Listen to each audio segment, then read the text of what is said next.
Hey everybody, welcome to the Players Take episode 187. I'm your host Justin DeSimone, joined by my co-host. He's like Monster Hunter, Montrell Rice. How am I like Monster? I'm always late or something? I don't know. No, man, you're just I I'm never complete. don't know. Nah, man, you're complete. I don't know what I meant by that. It's just something I just wanted to say something. We were just watching the Monster Hunter, update video and we're unimpressed. So, that's what was on top of mind at the beginning of the episode. Well, Montrell, how are you doing this week? For a week, I have to go on vacation. How come the weeks before vacation are always the most hectic? Oh, I know. I faced a school shooting, a fake one, but it was a school shooting in Waco. So that was pretty cool. Not. Yeah, man. That was not. Well, dude, like you texted me that. I'm literally at work, like, like in the cafeteria, like just trying to get some focus time in, and I'm like fucking I couldn't even concentrate. I'm like, yeah, like my what? bad. No, it's not your fault, bro. Like I just like I don't know what to do in that situation though. I'm like legitimately concerned about you, Yeah. So No, thank you. I appreciate it. yeah. It was nothing. I pretty much. I mean, I figured it was a prank. It was just weird, right? Because I saw the kids this morning getting dropped off and everything while I was doing my job site. So my job site is like it's on the campus of the high school, but it's like maybe 2 football fields down. Okay. So I saw kids getting dropped off and everything. And I was just like, wow, wouldn't it be weird if there was like a school shooting today? And I have no idea why that popped in my fucking head. That's like the worst thought ever, right? Oh, yeah. You And willed so, it into existence. You willed the hoax into existence. So I went to lunch. So yeah, that's actually I was really pissed off about that because that shit like threw off our entire day. I had to go out there a second day in Waco for people not in Texas. That's like an hour and a half away from fucking Dallas. Yeah. So I had to drive back out there and everything to finish the job site because we went to lunch and then we are going back to the job site. And we saw 3 cop cars pass us, and then I'm like, whatever, maybe they're just doing something. And as I got more closer and closer, I started seeing ambulance, fire trucks, and everything like that. And I was like, oh my God, I hope there's not. I hope it's just a fire. I hope it's just a fire. And nope, it was a school shooting, or a fake school shooting rather. So we got up there, we're driving past to go to our job site. And there were like parents outside with their cell phones out. It was a whole big ass crowd. There were like a whole bunch of undercover cops. It was people. It was cops walking around with like M16s. Those are the automatic versions of the ARs for people who don't understand those. So those are like the legit automatic M16s. They were walking around. By the time we parked, they were already storming the school. Like they were already like clearing it. We got lucky when we parked at our job site and we were able to get back, but like the rest of my workers, like my contractors and everything like that, the people who do my cabling, the people who were installing my fiber from my job site and everything like that, they couldn't come back. They all had to come back the next day because they wouldn't let them in at all. So I mean, then as they start clearing and everything and the news started to come out, we actually found out very quickly that it was a hoax. One of the cops told us it was a hoax or whatever. And yeah, I mean, they started letting people out the school one by one, 2,500 students. Oh man.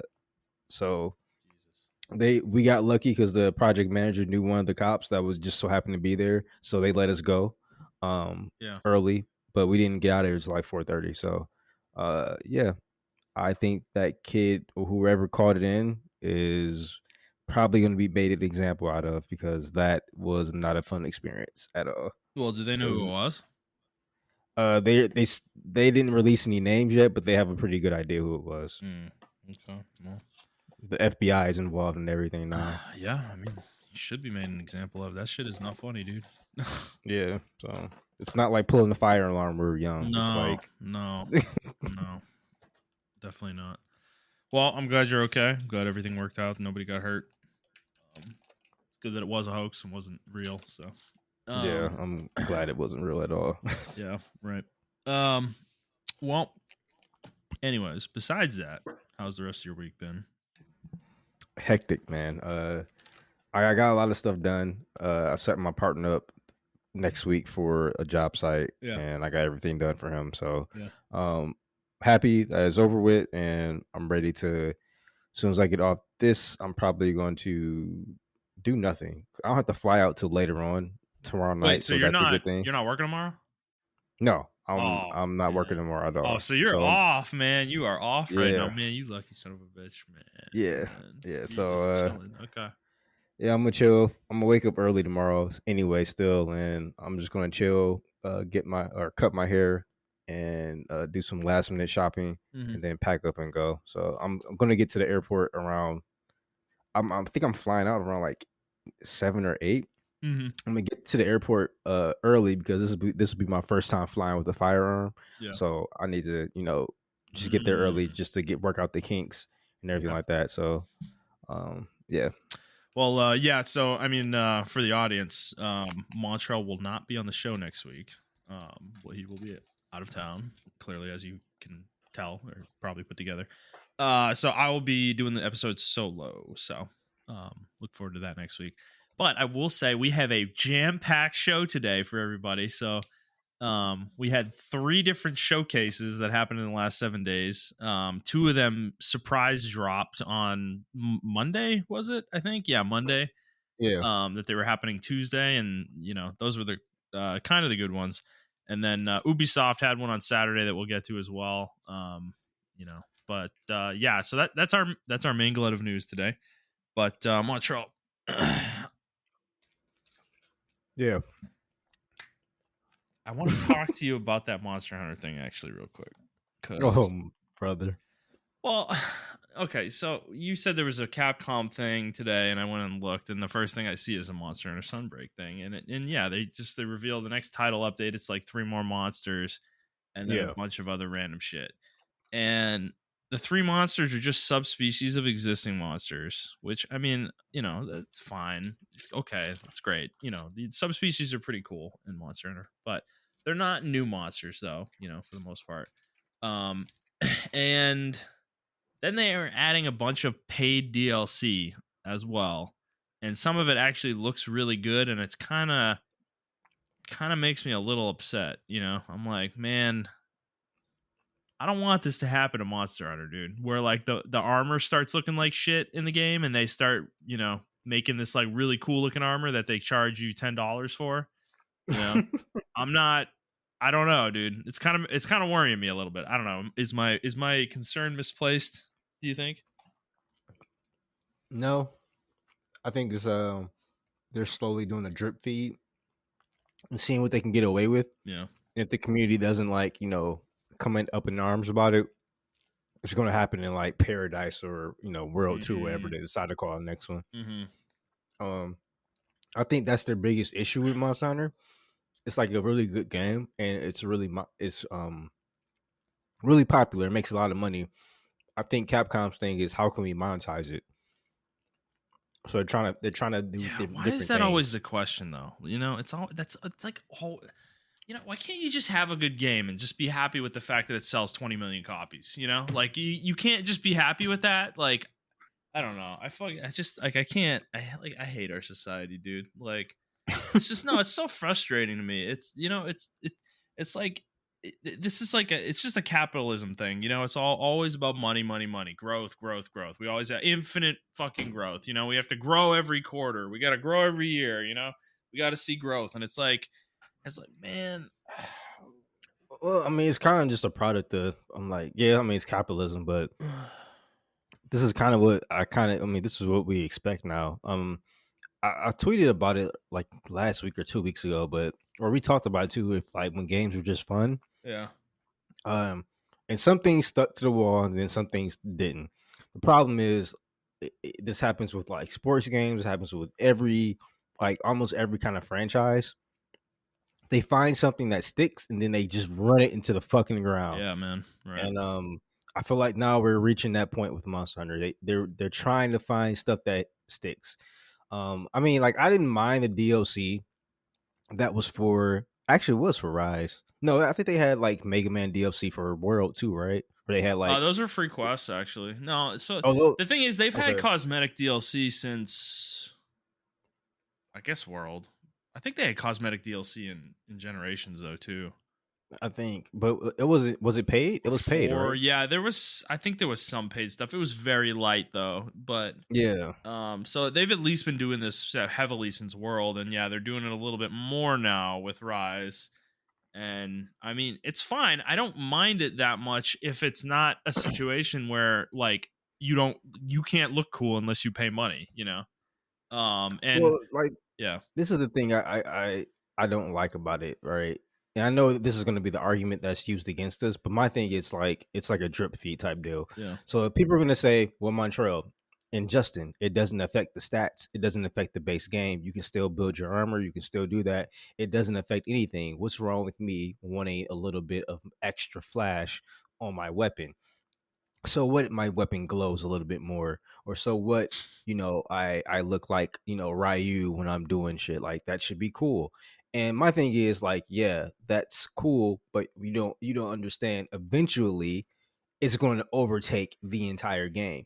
Like, I say this because they did the same shit in NBA 2K. Yeah. NBA 2K 1 or 10 and 11 and 12 and I believe 13, you can get by without, buying VC. But now you need to buy VC to be competitive in the online portion of the game. Mm. They did change some things up in this year. I'm actually going to buy this year, later on this year when the price drops. But I am going to get NBA 2K this year, just to let y'all know. But yeah, like, and they do not just 2K games and other things like that. I don't want to just hate on sports games. They do this in all other franchises that we come to know and love. Like Halo is getting the worst of it right now. That game's fucking ass now. Yeah. Like the content that they drop, they focus so much on monetization that Yeah. they just forgot what Halo was. Yeah. And now they're paying the price for it. Right. But we saw the slow drip feed all the way from like Halo 4. We saw it. Yeah. And it just, now it's in Halo Infinite, and it's at full capacity, free to play, but you gotta buy all the armor pieces and everything like that, when you used to be able to unlock those armor pieces through various challenges and shit like that, so No, dude, you're just making me, dude. I see this horrible future, bro, where Monster Hunter's free to play and there's like a battle pass and you have to go hunt specific monsters to complete the challenges every day and weekly. And no, Yep. no, I don't know. I wouldn't be surprised if they come out with the free to play No, Monster Hunter, no, dude, I can't. and then they got the mainline Monster Hunter. Dude, that would I wouldn't be that surprised. would break me, dude. That would sincerely break me. Like I'm not even kidding with you right now. Cause yeah, I don't want to see that happen to Monster Hunter. But I see it happening. It's like, dude, it's happening. Like Rise is not, it's like it's not up to the standard they've set in the past. And this is the issue, I think, with this game series that has such a high pedigree like Monster Hunter, Yeah. that they now are never going to meet that pedigree ever again, and we are going to have to accept that as fans of the game. And maybe those expectations in the modern day are unreasonable. I mean, that's definitely a fair point, but they've set those expectations themselves though, as Capcom. And dude, those things like the Ryu costume and like Mega Man costume, those things have been free in the past, and if they start being paid, I mean that's the path we're going down. They haven't done it yet, like with Rise, but maybe the next game or the game after that, that's what we're gonna be looking at. So yeah, Well, man. I mean, so that's it, very interesting, because like Halo and Monster Hunter have that kind of same path that they're going towards, and I think it's going to end up like Halo. That's why I compared it to Halo, not the gameplay or anything, but like it was a strong franchise. It peaked with like Halo 3, or with some people Halo Reach. It peaked.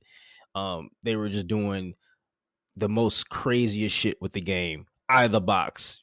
Co-op out of the box. Forge out of the box. Forge out of the box. 16, 17 maps out of the box. Maybe even more than that. Probably under it. Shitload of modes and playlists and exactly cosmetics. Shitload of modes. Matchmaking really good. Campaign really good. Couch co-op campaign. 4-player campaign. With like Reach and Halo 3. Dude, you could like customize your Spartan too. Exactly. Your and you can armor. unlock more pieces as you play the game. You can unlock more pieces, not by buying it, but by playing the game. You couldn't buy it at all. So, but then fast forward to Halo Infinite, and They completely gutted co-op. 4's just got into beta. Well, they fucking You have to canceled. buy. They fucking canceled co-op, dude. Yeah, that's what I said. They completely cut Yeah, it's co-op. fucking It's crazy. completely That's gutted. insane. Oh yeah, I was looking forward to it. That's why I actually stopped playing the game because I was like, oh well, if they're gonna dude. do co-op, I would have me loved and you, that. I was waiting for like you. I'm like, yeah, me and you are gonna play it and we can play it, or I can play it with like DJ or somebody, or like I can play co-op with people. Because they said they initially planned for 4-player co-op, so I was like, that would be fucking awesome. Like doing that Actually, shit. hold on. Let's make sure we get this correct. Was it just couch co-op they cut like split screen, or was it all co-op? I think I believe they cut all co-op. Okay. Let me check. Let me. I'm gonna double check, but I Okay. believe they cut all co-op. Yeah. Well, yeah. I mean, dude, it's just disappointing. This is the path we're going down with gaming, dude. That like these franchises that used to be strong, that were like the foundation of genres, you know, and look at them now. They're just like a pale, gross shadow of themselves that don't even do monetization well, you know. Okay, it is split screen co-op. I think they're still working on the online co-op. Okay. All right. Well, The that's good. split screen That's co-op good. is I guess that's good, but you know, couch co-op though for Halo is such a nostalgic thing that yeah, is disappointing that they're cutting that, honestly. yeah. So that's what a lot of people are complaining about too, because they have family and I still want to play like video games with the boys. Like we get together. I think that's just like a foreign concept to kids now. I Like know. play on the couch with your friends. What Yeah, we you have just play online? online, right? Yeah, Yeah. like Why would I I go? don't Why know. would I spend the effort to go to your house when I could just do it from my couch? You know. Because you can play, you can eat pizza with each other, I know. fucking They joke don't know around though. and The thing shit. is, they don't do it, so they don't know, man. Like they don't know how fun that actually is. You know. It's just it's like a it's theoretical to them because they're not doing it. So I don't know. I mean, I'm sure there are plenty of kids who actually do hang out in person and play games in person and know how fun it is to play in person. But you know, your options there aren't very good though. You're limited. Like most games don't have couch co-op anymore. Like it's not really even a thing for a majority of video games. So I mean, Yeah, the industry itself has done that. So and so like fast forward with like Monster Hunter. It's like peak Monster. We all thought Monster Hunter was going downhill with World, uh, and then they came out with fucking Iceborne, just blew everything out the fucking water with yeah, Iceborne.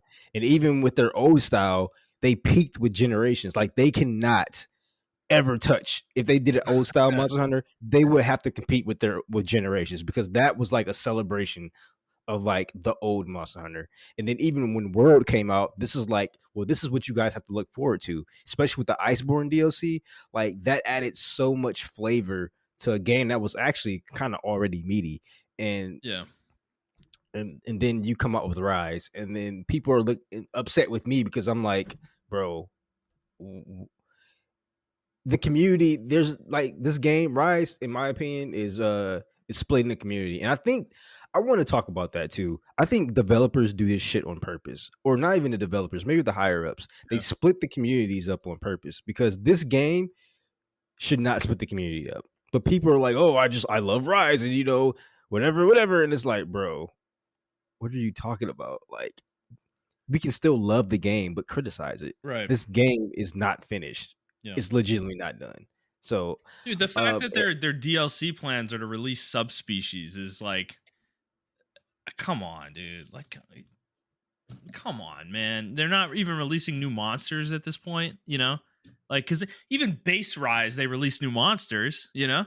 Like, that's where we are now. It's just subspecies. That's all we're gonna get. Like it's like I'm fucking like 3 of them. Like, come on, man. You know, it's like yeah, like, and subspecies should have been released. That should have been. I should have been can in the do. base release of Sunbreak. You know, Yeah, I can do old monsters. I can do new monsters. Waiting for new monsters. I can do that. Yeah, but like base or subspecies, that should have came base I mean, Sunbreak out the gate. I'm not saying every single subspecies that is eligible to be in the game should be in the game at launch, but there was like 4. And I'm not fucking with you guys. I'm not lying when I say that. It's like there's barely any of them, you know? Like, dude, like the Rathian and Rathalos didn't have their subspecies in the game, you know? Like, what? Those are staples. What? Those are staples. Like, what? What are you talking about, you know? So that's kind of our point here. I know like the game plays well. It feels good to play. It's well designed. That's all true. And don't get us wrong about that. Like Rise is still an 8.5 or 9 realistically. But Yeah, Monster Hunter used to realistically. be a 10 every time. Like, you know, pretty much. It didn't miss. I know we gripe about 3 or whatever, but you know, some some A of lot the of games people, weren't perfect, but came into 3, so a yeah. lot of people were like, "Yo, 3 is a 10 to But me," and bro, I can understand 4 that. Ultimate, Generations Ultimate, 10s. Easy. Fucking 10s. World, okay, that like base release of World, maybe not a 10. But Iceborne, fucking 10. That's a 10. Like, Yeah, you know? Like they got me back with Iceborne. I'm like, okay, I'm back in. Like, dude, Monster Hunter fucking rocks, you know? Like they got me back in with that shit. And like Rise, it's not there. I'm sorry. The passion is not there for the game. Like we stopped playing it after a month, and none of us are interested in playing it until I don't even know. We might not even go back. I want to go back realistically when there's more shit released, but I'm right now I don't care. Like it's the furthest thing from my mind. So yeah, I agree. yeah. And I don't for think. Monster Hunter, that is telling, you know? Yeah, this is the game we both were like neglecting our wives for. Mm-hmm. Yeah, man. Iceborne. We said this ad nauseum, but me and Montrell spent more time together on the release of Iceborne for about 2 months than I've probably ever spent with anybody over a 2-month period. Like it was completely absurd. Every waking moment that we were not working, we were on Iceborne grinding monsters, bro. Like it was completely absurd, you know? So yeah, I don't know. Rise was not that, man. Not that. Yeah, and we had more people to play with too, and it I still know. wasn't that. It still wasn't It that. just, yeah, Yeah, and I think you got further than me. I yeah. caught This time I did. I think I caught back up. I think I was on like Anomaly Star 4 or 5 when I stopped Yeah, playing. So I think yeah. I caught back up to you, but like we did that separately though. We weren't even playing together at the end, you know? Really. So I don't know. That's different from Monster Hunter, and this is I don't know. Maybe we're making a mountain out of a molehill, Maybe. but I'm starting to see a trend here, and I don't like the trend I'm seeing, you know? The idea that we could be in 10 years looking at a Monster Hunter that's free to play with a battle pass, you know, is 10 years. I think about. I 5. think after this next release, it's gonna go free to The one play. after Paradise. Yeah, Mm-hmm. I could see that. I could see that. It would be very successful. I will It say would. that much. I almost guarantee you it would make a fuck ton of money for Capcom. So, which is sad because that means Capcom's probably going to do it. You know. So, I don't know. We'll see. We'll see. All right, we got sidetracked on that pretty hard. So, let's get into the show proper, Montrell. For those of you who haven't listened before, this is our weekly show where we talk about video games, video game news, and other topics pertaining to video games. We post at 6 a.m. Central Time on Fridays on Apple Podcasts, Google Podcasts, Spotify, Stitcher, and your favorite podcast app of choice. And if you'd like to send us a question, you can do so on Twitter at The Player's Take, or you can send us an email to playerstake01@gmail.com. All right, Montreal, let's get started with what we've been playing. I think I'm going to go first because I'm probably going to be pretty quick here. Still playing Legends of Runeterra. Nothing new to say there. All right. Total War Warhammer 3. I'm still playing this a little by little. I've been doing the prologue for this game. And I don't want to judge this game off the prologue. But I will say that it is not drawing me in. Is it intimidating or is It it? has nothing to do with it being intimidating. It's actually the exact opposite. The more I'm learning about the game, the less impressed I am with it. And I had this experience with Rome Total War back in the day and Napoleon Total War as well a long time ago, where this series has always enticed me significantly. However, when I play them, I always come away with the same disappointment that these games are so focused on the combat that the entire rest of the game suffers for it. And I'm getting the same feeling here with Warhammer 3. Now, I will say, again, I don't want to judge it off the prologue, so I'm not like going all the way with this feeling. This isn't like my take on the game yet, but this is where my head is right now, which is why it's taking me a while to get through this prologue. Because this prologue, by the way, is meaty. This is like probably 6 or 8 hours of gameplay. But it teaches you most of the major mechanics of the game and the important stuff. So it is very good at that. But my thing with the game right now is that like the world map, the campaign map section of the game, like the overworld where you're like, controlling your cities, moving your armies around, and doing objectives on the map, is just so, it just feels so basic, dude. Like it's just nothing deep about it at all. And there's like a tech tree in the game, and like the tech tree is literally just like boosting your unit stats. It's like not even interesting in any way. And same thing with like the buildings in your settlements. It's literally like, oh, you make 100 gold a turn now off this settlement instead of 50. It's like, cool, dude. But that doesn't like go anywhere. It's not complex the way Civilization is. Yeah. It's just like super like surface level. So, and then the combat, that's like obviously where all the design goes into this game. Clearly, at least that's what I see. Is I think the complexity is definitely there. However, I find it boring at this point. I mean, I'm playing the prologue. It's easy. I'm sure when I go into a campaign, it's going to feel a lot different. So I really do need to play the real game before I pass judgment. But in the prologue, I'm starting to have to fight real battles where it's like I might actually lose if I fight them poorly enough. And it's kind of just a lot of, you just kind of like position your units and then you let the battle play out, like, and you'll do some minor repositioning in the middle of a fight, but it's not like it's not like the units are like hyper responsive. Like they're slow, it's like a giant unit of like 100 guys, or Yeah. you like creatures or whatever, fighting, so, or moving at the same time. So they have to like get together, get in formation, and then they'll start moving, and it's like, so you're not doing a lot of maneuvering in the middle of a melee. And I think the other thing I'm finding that's like not drawing me in is like the sound effects are like, they're either non-existent or they're just bad, because I don't feel like when I'm like watching my units fight from the eagle eye view, like I barely hear anything, and it's kind of unclear to me that my units are even fighting half the time. It's like, because your archers are like sitting in the back and they just stand there, and I can't see projectiles really well, like shooting. Like the game doesn't make it super obvious that they're actually shooting at things, but they are. Like I'm pretty sure they are, but it's not like hyper clear, and it's just like, it makes the whole thing like a mess for me. It's not, I don't know, it's just not working for me right now. So I don't know. I'm afraid to express these feelings to our friend group because I'm sure they're gonna jump down my throat about it, because they're like fucking, like Brad in particular is like a fucking fanboy for this game now. So I don't know. I'm gonna keep going with the prologue. I'm gonna finish it, and then I think I'm gonna start my own campaign with one of the races that I find interesting. But that's kind of where I stand with it right now. And then it's kind of weird that after 20 years of Total War, this is still the series. It's like, it's weird. You would think they would have gone deeper with some of this stuff at some point, because like, dude, the combat has been nailed forever, right?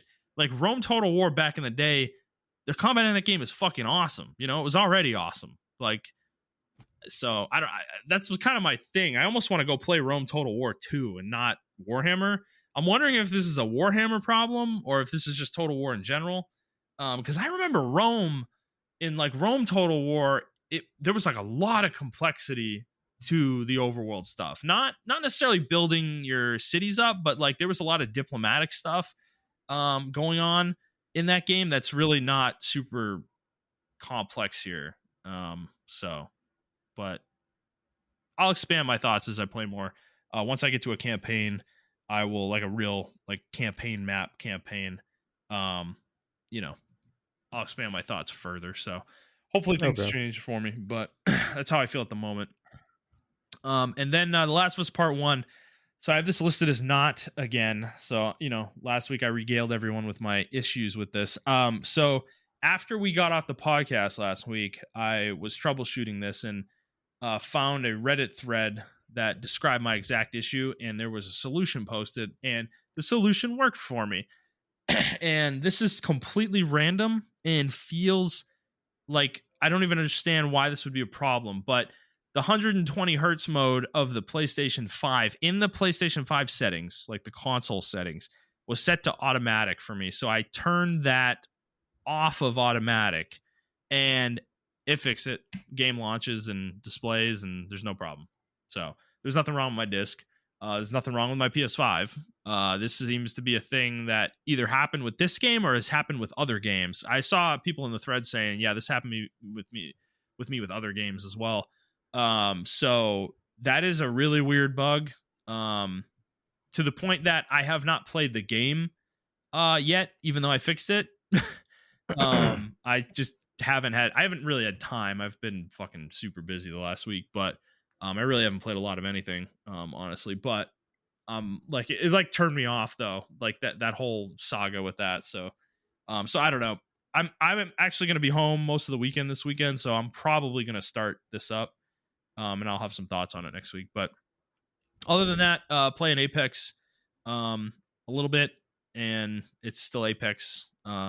We are definitely feels like we're getting more and more frustrated again as we play. You know, it's like I feel that cooldown period coming with it. You know what I mean? Mm-hmm. Where we kind of need to So take a break for a bit. But yeah, go ahead. what's funny about that game? I haven't seen anything about Last of Us Part One. Mm-hmm. Like no Twitter post, I no agree. like news or nothing. Like it just Yeah, came and went. yeah. It's kind of weird, actually. It's been 2 weeks. For like, yeah, Yeah, I I know. haven't heard anything. I agree with you. I feel like I barely heard anything about this at all. Like, no controversy, no one getting angry about it, no one praising it even really, I mean, I will say I'm not like nose to the ground looking for it, so I'm sure it's out there, but in my general Twitter feed and like my feeds overall, like Google and stuff, Yeah, my news feeds, yeah, I mean, like YouTube, I'm not seeing much about this at all. So you're right, that is interesting, but I couldn't find it physically after a week, so that is also interesting. um so so yeah, I think it might be selling well, but it's like yeah, I'm silently pretty sure doing it's so. selling well. It's just not in the media. Like usually the media will like hype a game like this really up and like, oh my god, look at these visuals and look at it. And I haven't heard anything from it at all.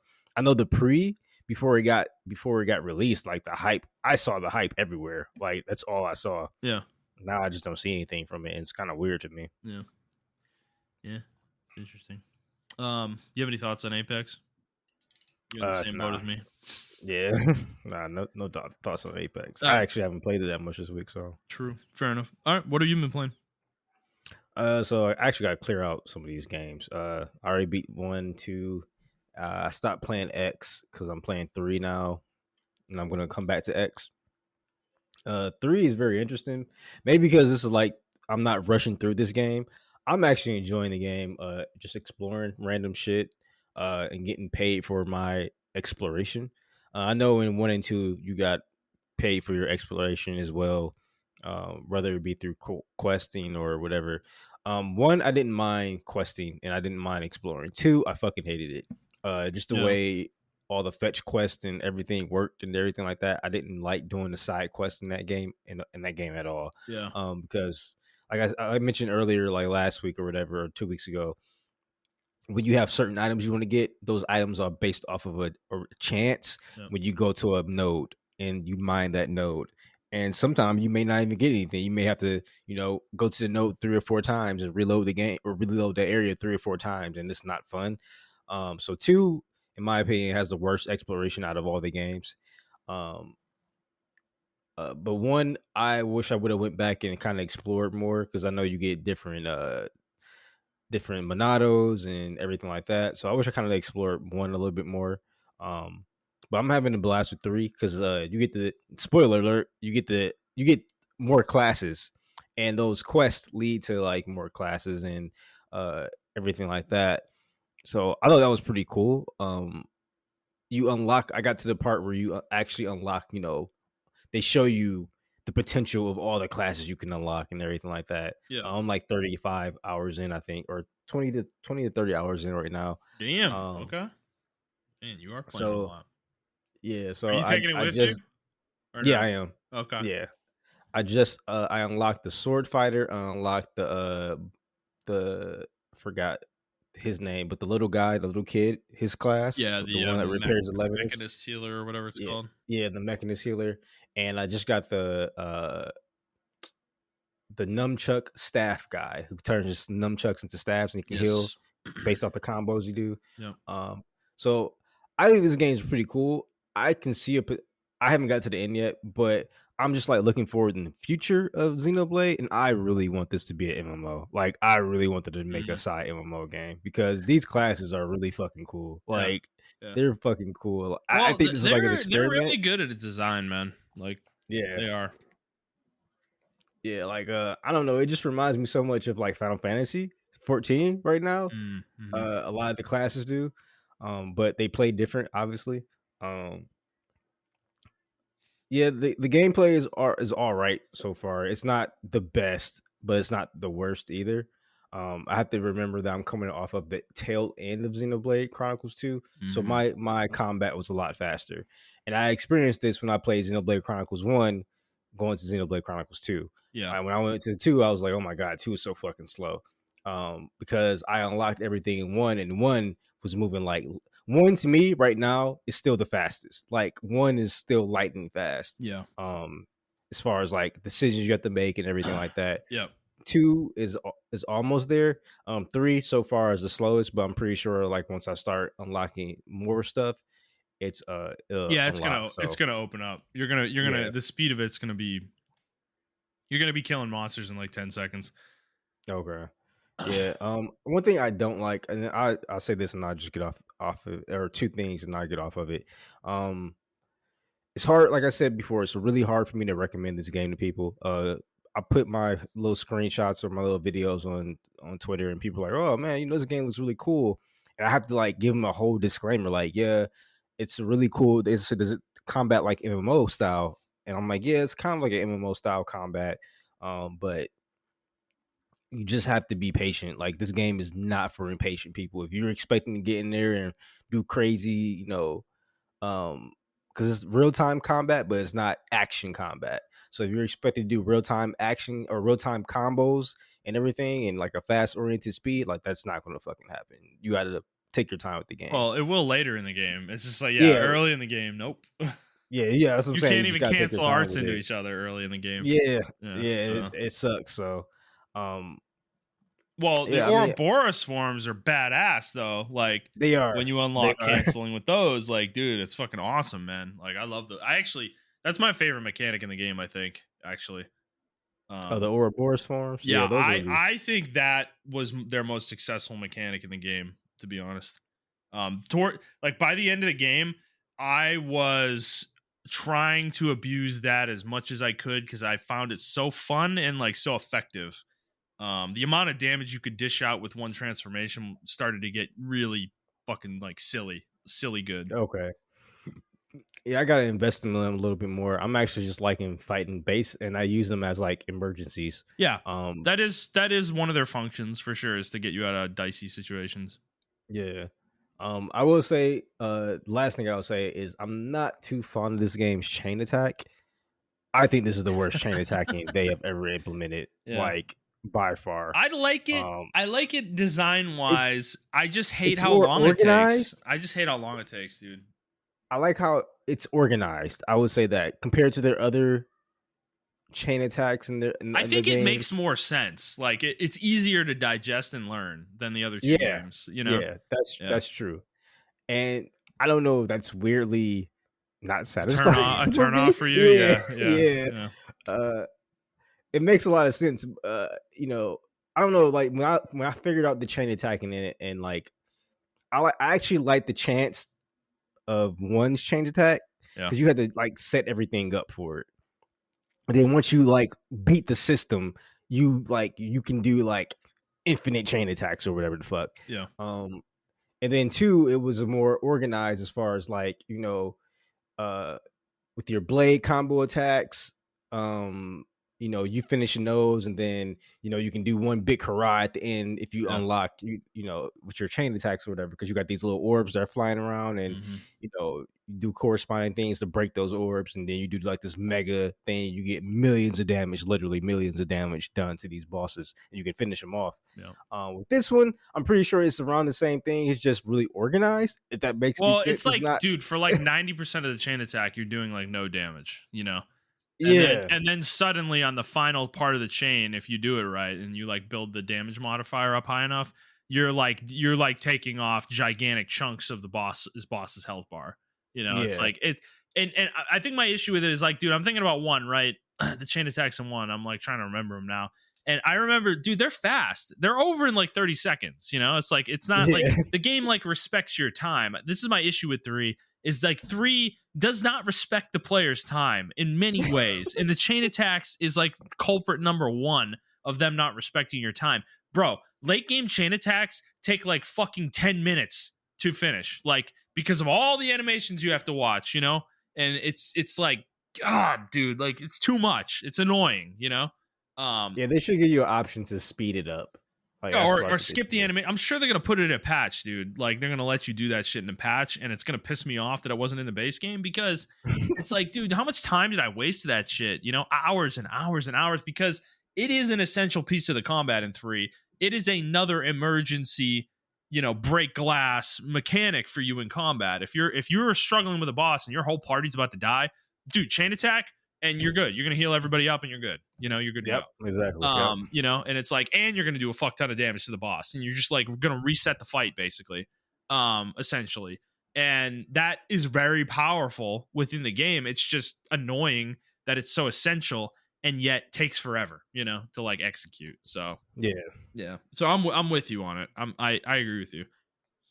Yeah. So I mean, it's but like I said, I actually like the game. I like the story. I like how actually chilled the game is so far. Like, Yeah, um, that's something I'm with you on that too. That's actually, I think, as much as I think not much happens in the first half of the game, first like two thirds of the game actually.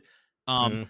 I do enjoy the fact that the game is slow and kind of quiet and like lets you learn the party members, like kind of get to know the party Yeah. members. I do Well, enjoy that. they set the story up like that. Yeah, There isn't an urgency to go to, like, even like the first, like I'm on the first 3 chapters right now, so that I'm just entering the 3rd chapter, I think, yeah, or the 4th chapter. I can't remember. yeah, Um, where I have to go back to Colony 4 and help them. yeah. So, but the game is not really like, you need to hurry up. It's urgent. Oh my god, you have to hurry up and get to the bottom where the sword is to that city. And that's funny how they don't even know where the fucking city is. But Yeah, uh you got to get to that city or whatever, and it's not like an urgent thing because yeah. like you're in the middle of a war and like people are fighting and you're not the main focus of it. Like you come in and everyone's like, yo, you're a traitor, like fuck you, but you're not the main focal point of it. Compared to like 2, there was an urgency to get to Elysium because all the Titans may die and all this other shit like that. So there was a certain urgency there. And then 1, uh I don't think there was just an urgency. There wasn't an urgency there. It was just like you were with Shulk and you were invested in this Well, villain that you really wanted to kill. there was an urgency. You just didn't know it until Yeah, later. yeah. Until later in the Yeah, game. until Yeah. later in the game. But yeah.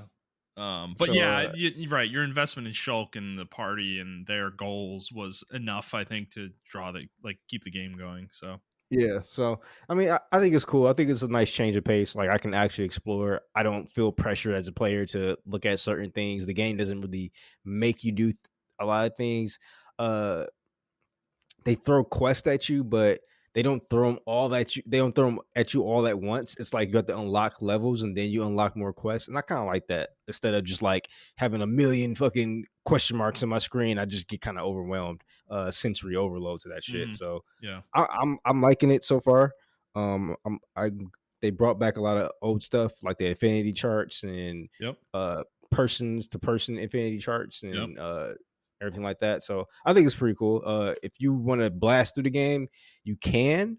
If you want to take your time with the game, you can. And I like that. I like that with this game. And I mean, you can do that with all other games. It's just like there's not story wise, I like how there's just not a sense of urgency. There's like we need to figure out what's going on, but if we were into these other colonies, we can also help them too. Yeah, So the only sense of urgency really is Mio's age. Like that's really the only thing that's driving the party forward, like in an urgent way. yeah, and they don't even talk about But that too much. at the beginning of Which the game, they don't really talk about it much. It becomes more of a concern later on. But okay, I'm looking forward to when you get to chapters 5 and 6 though.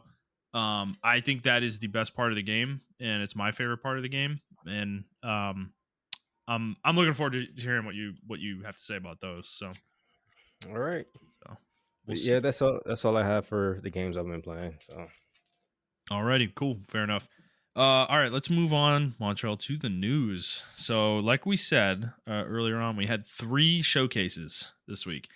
We're gonna start with Nintendo because theirs was what I would term the best of the 3. Probably, it was definitely the one I enjoyed the most.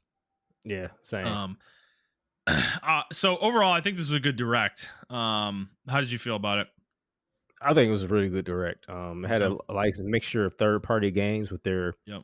First party. first party games. Yep. Some DLC was announced. It had a little bit of everything: DLC, new games, new upcoming games. They kind of pulled a little bit of Capcom with some stuff that we already knew that was coming. Yeah.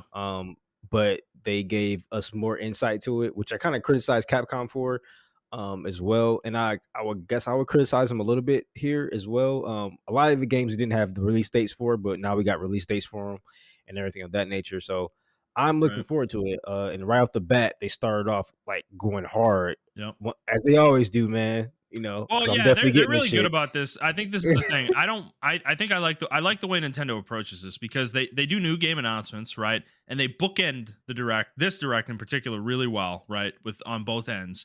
And then but they do mix in things we know about and give us more information about them and keep Yeah, them yeah. in on the top of our mind, right? That they're coming soon. And I think it's really smart of them from a marketing standpoint to do that. So, let's get into it. Like you said, they started off hard right away.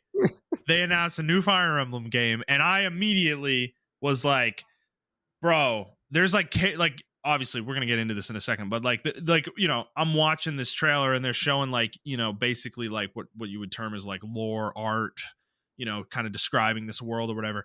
And there's characters in there now. They're drawn weird, but you can see characters from Fire Emblem's lore if you're kind of a really big Fire Emblem fan. Like Mikaya's in there, Yeah. Lindis is in Yeah. there, Marth's in there. Like you see all of them. And I'm like, huh, what the fuck? And they even say it like right away that like the people of this world there was this big threat and they summoned heroes from other worlds to fight this threat, and those other heroes were Fire Emblem characters from other Fire Emblem games. So how do you feel about that? Because that is a mechanic in this game. They've shown that clearly that you can summon characters from other Fire Emblem games and use them on the battlefield. And whether it's attacking with them or I'm not sure if they're permanent or not, if it's just like something you can do as like a special attack or whatnot. But how do you feel about that overall? Nostalgia, man. Nostalgia is gonna kill us because Yeah. that's a good mechanic. I think it's like Fire Emblem Heroes Well, dude, 2.0. that's exactly what I was thinking. Okay, that's exactly what I was thinking. I was like, dude, Fire Emblem Heroes is it's here. This is them doing it in the console game. Like I'm like, man, I don't know how I feel about that though. I don't necessarily want that like per se, but I don't think it looks bad. Like I think it looks pretty cool actually because you get to equip the character and it enhances the character stats that they're equipped to.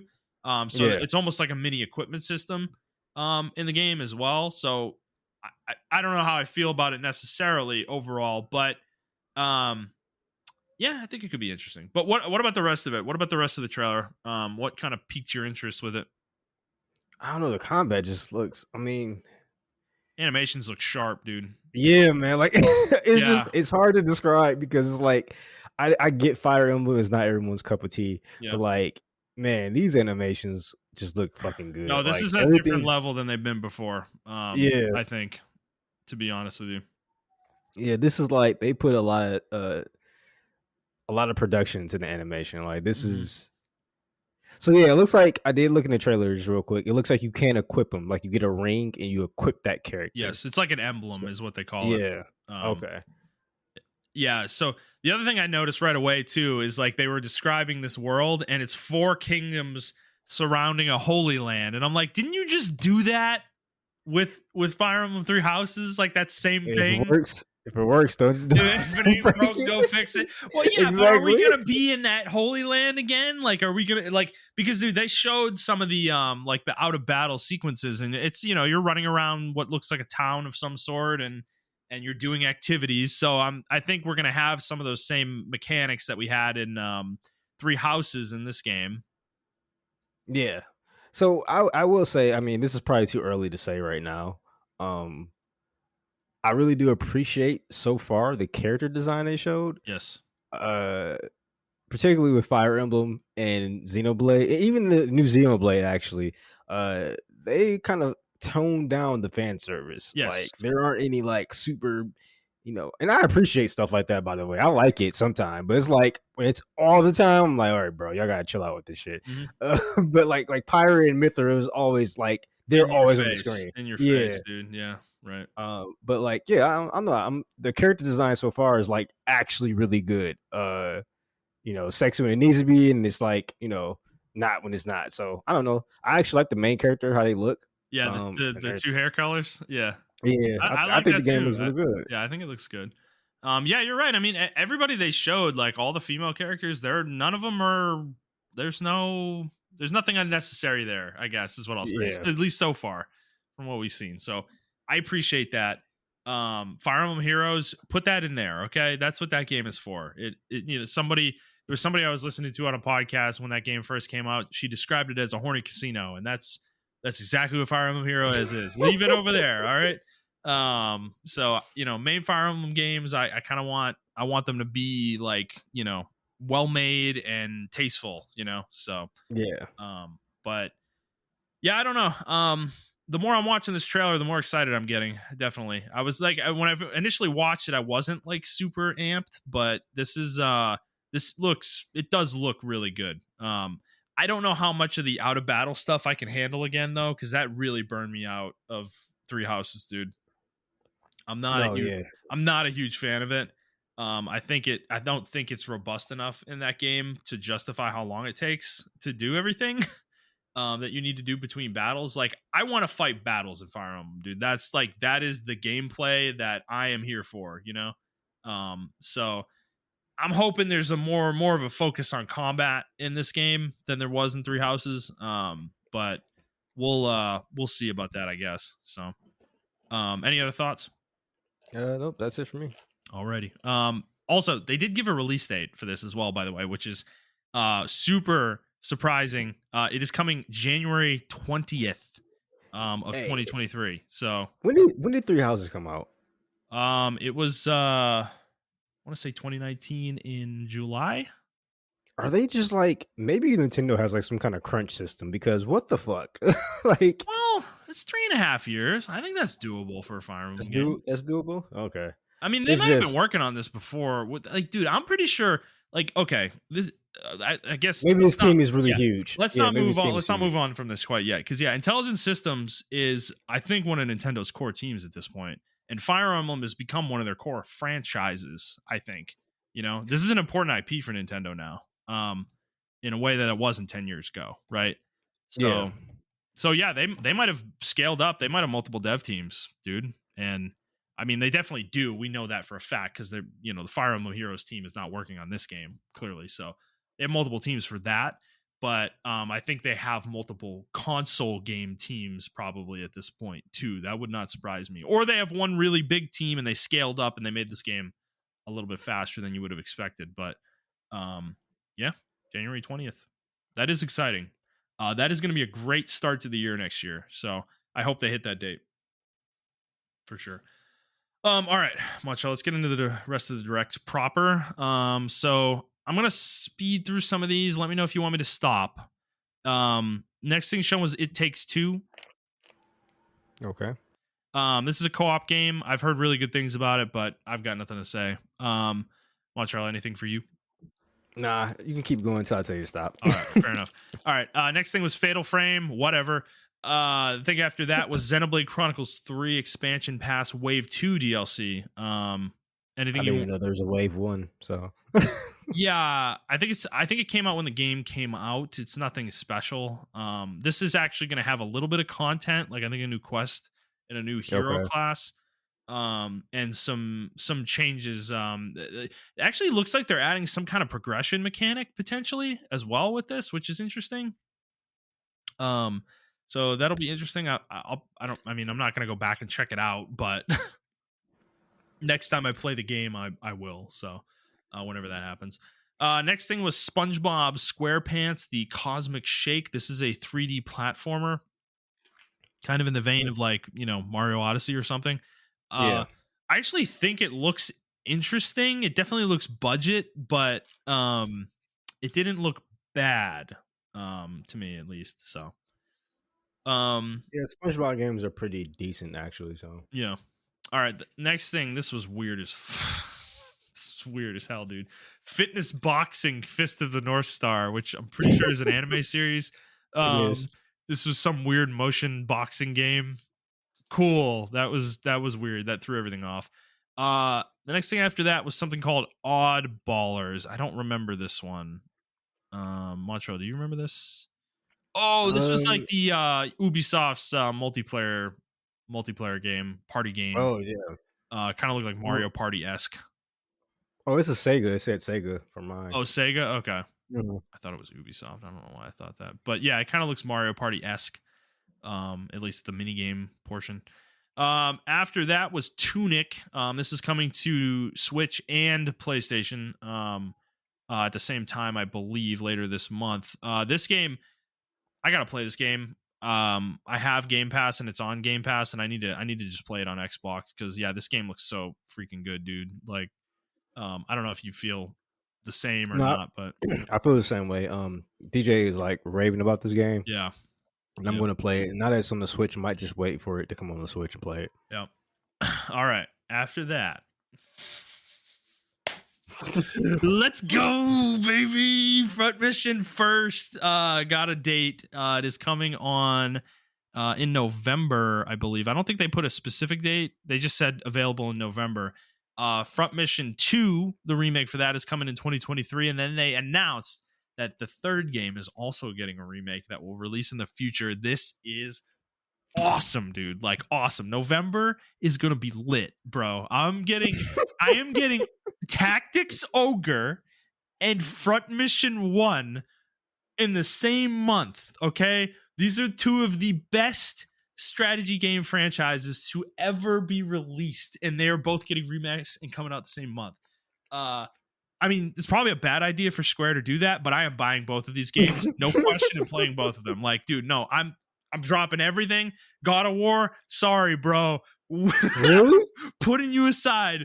I mean, I'm probably gonna play that too, but I'm just saying, like, I am that excited about these two games. Like, this is primo strategy RPG shit right here. And like, anybody who's into strategy RPGs, like, dude, if you like triangle strategy, I implore you to play Front Mission. Like implore you.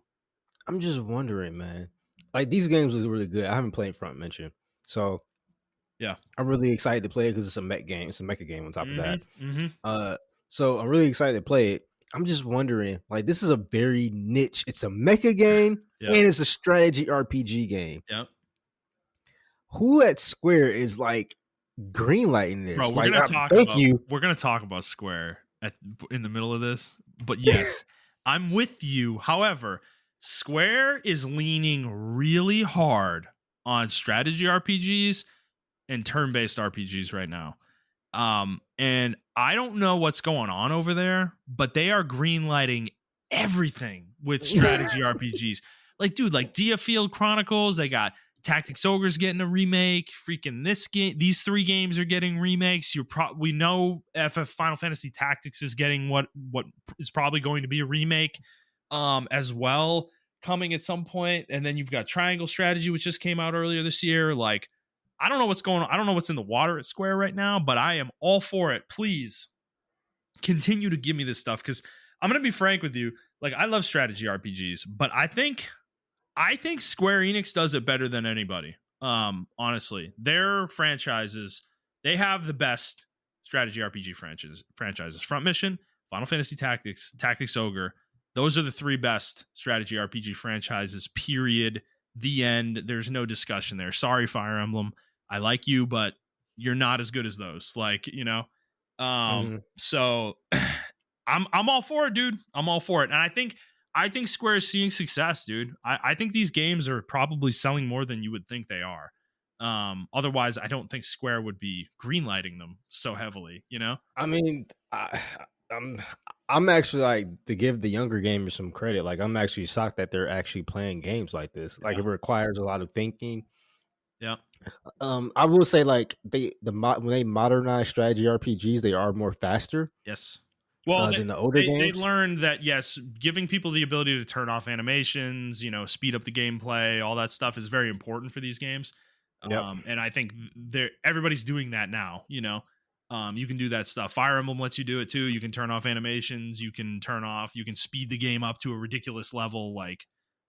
So that's important for all of these games because otherwise they become a slog similar to the chain attacks in Xenoblade Chronicles 3 where you're watching the same animation 1,000 times over the course of 50 hours and you want to kill yourself. So, Yeah. yeah.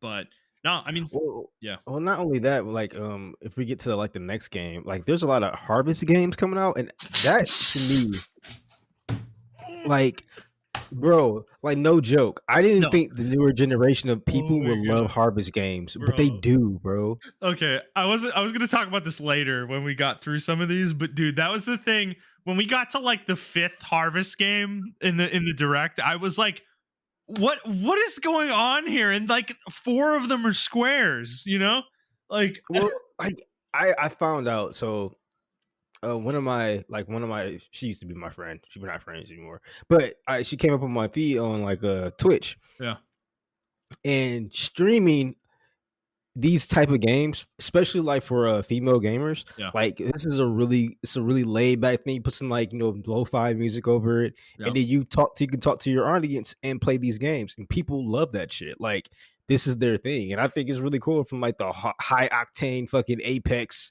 Yeah. fucking League of Legends games, and everybody's yelling at each other. Like these are good chill games to like stream and stuff like that. Like Well, I'm even considering getting a couple yeah. of them. So There's yeah. one in particular I'm definitely considering, Oh but yeah, I think me and you are on the yeah, same I think we're page on with the that same one. page. Yeah, but two games I want to call out though with what you just said is like Stardew Valley is the first one, Mhm. and Animal Crossing is the second one. I think those Yep. two games, specifically Stardew Valley though, have been really important for this genre of game. It proved out that there is an audience that wants this stuff, and Yep. I think Animal Crossing a couple years ago just further solidified that as absolute fact because those two games are juggernaut games, Yep. They've sold more than most of the shit we talk about, more, which is insane. But so clearly there is a very real like demand for this style of game, and yeah, I mean it's cool to see more of them for sure. Yeah. Um, okay, so Front Mission, super excited about that. Next game they showed was one of these harvest games, Story of Seasons, which is actually an old school franchise. But this is from Xseed, and it is coming in summer of 2023. I think it looks pretty solid for this genre. Yeah. I'm not gonna I get I it, I but don't I don't know the staples of the harvest genre, but it looks like I don't know what to look for or good qualities and bad qualities, but from what I've seen, it looks nice. yep, you can get married, have a kid, grow old with your family, make a Oh, that's farm. cool. Yeah, That's actually really cool. yeah, yeah, Actually, yeah. The characters like age and stuff. So, I don't know what the cycle of the game is though. Like, do you die at the end of it? And there's like, what happens, dude? Like, or do you just like die and then you become your kid or something and then just keep going? I don't know. that would be really cool if you do become your kid. That Yeah, would be really fucking cool. that would be interesting. So, that one's coming to summer 2023. After that was a Splatoon 3 Splatfest. Cool, you know. So I know this is so funny. Someone was like, "I'm about to start a whole bunch of shit today." and Yeah. they're like, Splatoon 1 is Splatoon 3. And people lost their shit. And then you followed up with the tweet. It was like, if you like Call of Duty, if you shit on Call of Duty for being the same game, why don't you split on Splatoon? And you know what? I looked through Splatoon 1 and then 2 and 3, and Yeah. I legitimately cannot tell the difference. I'm like, what? I was like, he has a point, man. Hey man, But we need I DJ to don't play write the in about game. this. I don't even know if he plays Splatoon, but you know, Yeah, I don't play the game, so I can't comment to if they are the same or yeah. not. But that shit was funny. It had like This I'm feels like talking how about we talk about thousands. Overwatch, though. You know, we're just such assholes about it. I'm sorry, Splatoon fans. I mean, I'm glad you have your game and this game is really fun to you, but yeah, just I'm with Montrell. This like I have no idea what the hell is going on in this game, what the objectives even are, you know, and like the three games look identical to me. Like, so yeah, for sure. Okay, after that, we got another kind of a big surprise announcement, I would say, is Octopath Traveler 2, dude. Yep. Like this, I'm pretty sure this was like an announcement too. Like we hadn't even heard about this game yet. I'd seen some rumors about it, but Square hadn't said anything, and yeah, they're doing another one. So there's 8 characters. It's gonna have a similar structure to the first game. It did say this was because I remember this was a big criticism I had of the game, and I think many people had of the game of the first game, is that the characters were all in a party together and their stories didn't really overlap at all, like very little overlap between them. And they pointed that out very specifically in this trailer. So that some of the stories will have overlap and interaction between the characters. So we'll see how much. I don't even know if I'm going to play this game really. I liked Octopath Traveler 1, but it was like I just like I don't know. It's just it was kind of a tedious game at a certain point because you have to the structure of it is such that you're going through like the intro story for 8 characters and they're all at the same level, so your party is like over leveled for them by a certain point, you know, and you're just Okay. like blasting through it and it's like not even remotely challenging. And then the other like the next chapter for every character would be kind of variable levels. So it kind of encouraged you to go in certain directions. But dude, if you like over leveled for one of them, which was pretty easy to do, you know, I was like, you're kind of like, it's like not even challenging, you know? So Yeah. it was a little bit of the design of it was left a little to be desired, I think, to be honest. But it did look cool though. There was definitely some new environments they showed. There was like a, kind of like a feudal Japan area. There was like a Wild West sort of looking place. There was some characters though that really just kind of looked like they were the same character from the first game, you know, like a different person, but they had like the same class and like Yeah. weapon and they kind of lived in a very similar place to characters that were from the first game. Yeah. So that was a little disappointing. That's probably something they'll need to show off a little bit more, I think. But yeah, I don't know. It depends on what they charge. If they're charging 60 for this, I don't know if I'll get it or not. You know, I think this comes out around the time Fire Emblem does, actually. So Yeah, it comes out in February. yeah, I think it comes a month after Fire Emblem 2/24 next year. Yep. 223. Oh, wait. Never mind. I'm No, stupid. Never mind. Keep going. 2/24/23. Yep. Oh, that's a You're pain right. in the ass. Yeah, so I don't know. I mean, are you interested in this game though? This one looks pretty cool. I might go back and play the first one. Yeah.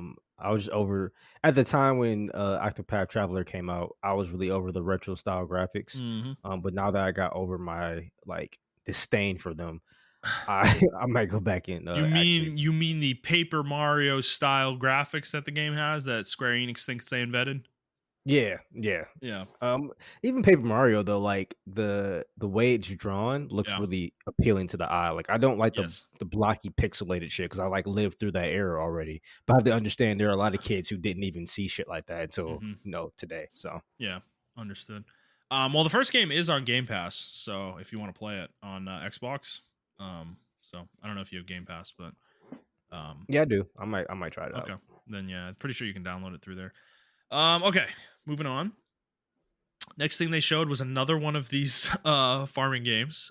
Fae Farm is what it is called. I think this was one of Square's. No, this one's from uh Phoenix Labs. Phoenix. Oh, you're right. Phoenix Labs. Okay. Yep. This one, it looks solid. Not Yeah, it for looks me, solid. but It looks like it has some harvest mechanics and then some actual yeah. questing mechanics and combat as well. It Mhm. looks like it's designed for 4 players, which is really cool, I think. Yeah, So the you co-op, and that your, is interesting. yeah, you and your friends can like make a whole world with each other and fight enemies and stuff like that. So I think that's really cool. Yep. After that was this was Square Enix. So Theater Rhythm, Final Fantasy. This one is they're coming out with a new game called Theater Rhythm Final Bar Line. These rhythm games must be selling, man. Like people must love this shit. 'Cause they keep coming out with them. I mean, rhythm games can be really fun. I mean, like, dude, Elite Beat Agents is like legendary, right? Oh yeah, that's true. Yeah, That's true. so I think that's kind of the vein they're going for with this game, and I actually think it looks like interesting for sure. Like playing a rhythm game with Final Fantasy music sounds badass, actually. So, I don't know. Like, I'm sure this is gonna do really well. So, I legitimately doubt I'm gonna get it, but I think it's probably gonna be solid. So this is coming up February 16th as well next year, which is interesting. I don't know. It's like that was one thing I noticed with this direct though, is there's a lot of shit coming out in January and February next year from Square and Nintendo, and I'm like, I appreciate it. I mean, I do too, but I think from like a business standpoint, like space your stuff out a little bit, guys. Like, I Nah, don't man, know. they gotta get these quarter quotas, man. They go by quarters, so Yeah. I don't know. Actually, yeah, Theater Rhythm 2 is not just going to be Final Fantasy music. They're going to have DLC for Live Alive, Near, I think they said, Octopath Traveler music as well. So Okay. that actually is really cool, I think, as well. So yeah. All right, moving on. Next game was Ubisoft and Nintendo collaborating once again on the next Mario Rabbids game. This game looks really good. I mean, these Yeah, games, no, this game looks really fucking good, yo. I yeah. might get this game. I might get this. Like, this looks really good. Yeah, I didn't play the first one. I still have it. Like, I've just never played it. But yeah, this looks like an upgrade in every way over the first one. For sure. And this is coming on October 20th, so this is imminent, actually. Okay. We're like a month out from it, so looks really good. Anything else on that one? Nope. All right. Next game after that was Rune Factory 3, which is another one of these harvest farming questing fantasy games. This is an old one that they are kind of remaking, because Rune Factory 5 came out this year, Yeah. earlier in the year. So any interest in this? You know what? The later Rune Factories look really good. I'm not sure about this one though. Yeah, I agree. This one looks a little bit too old school. This one was like for the Yeah, nostalgia of old school fans of like Rune yeah, Factory. yeah. But the newer ones though, they look really good. I actually was considering buying Rune Factory 4. Yeah, 5 is on my Amazon wish list and has been since it came out. So I actually really kind of want to play that one when I can fit it in somewhere. So, all right. Moving on. Next game. No, this wasn't a game. They showed the Nintendo Switch Online expansion pack editions that are coming. And okay, tell me how you felt about this, because I'm sitting here watching this, right? And I'm like, oh, they're like, okay, Mario Party 1, 2, and 3, Pilot Wings is whatever. But then they showed crap, what else did they show? Oh, Pokemon Stadium 1 and 2, I think, was in here. Some kind of biking game.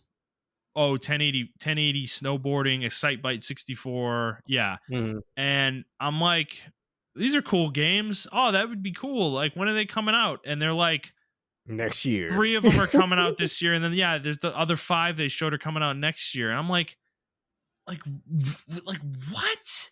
Like, why does it take you guys so long, like, to release a game? These games, like, dude, it can't be that complicated, man.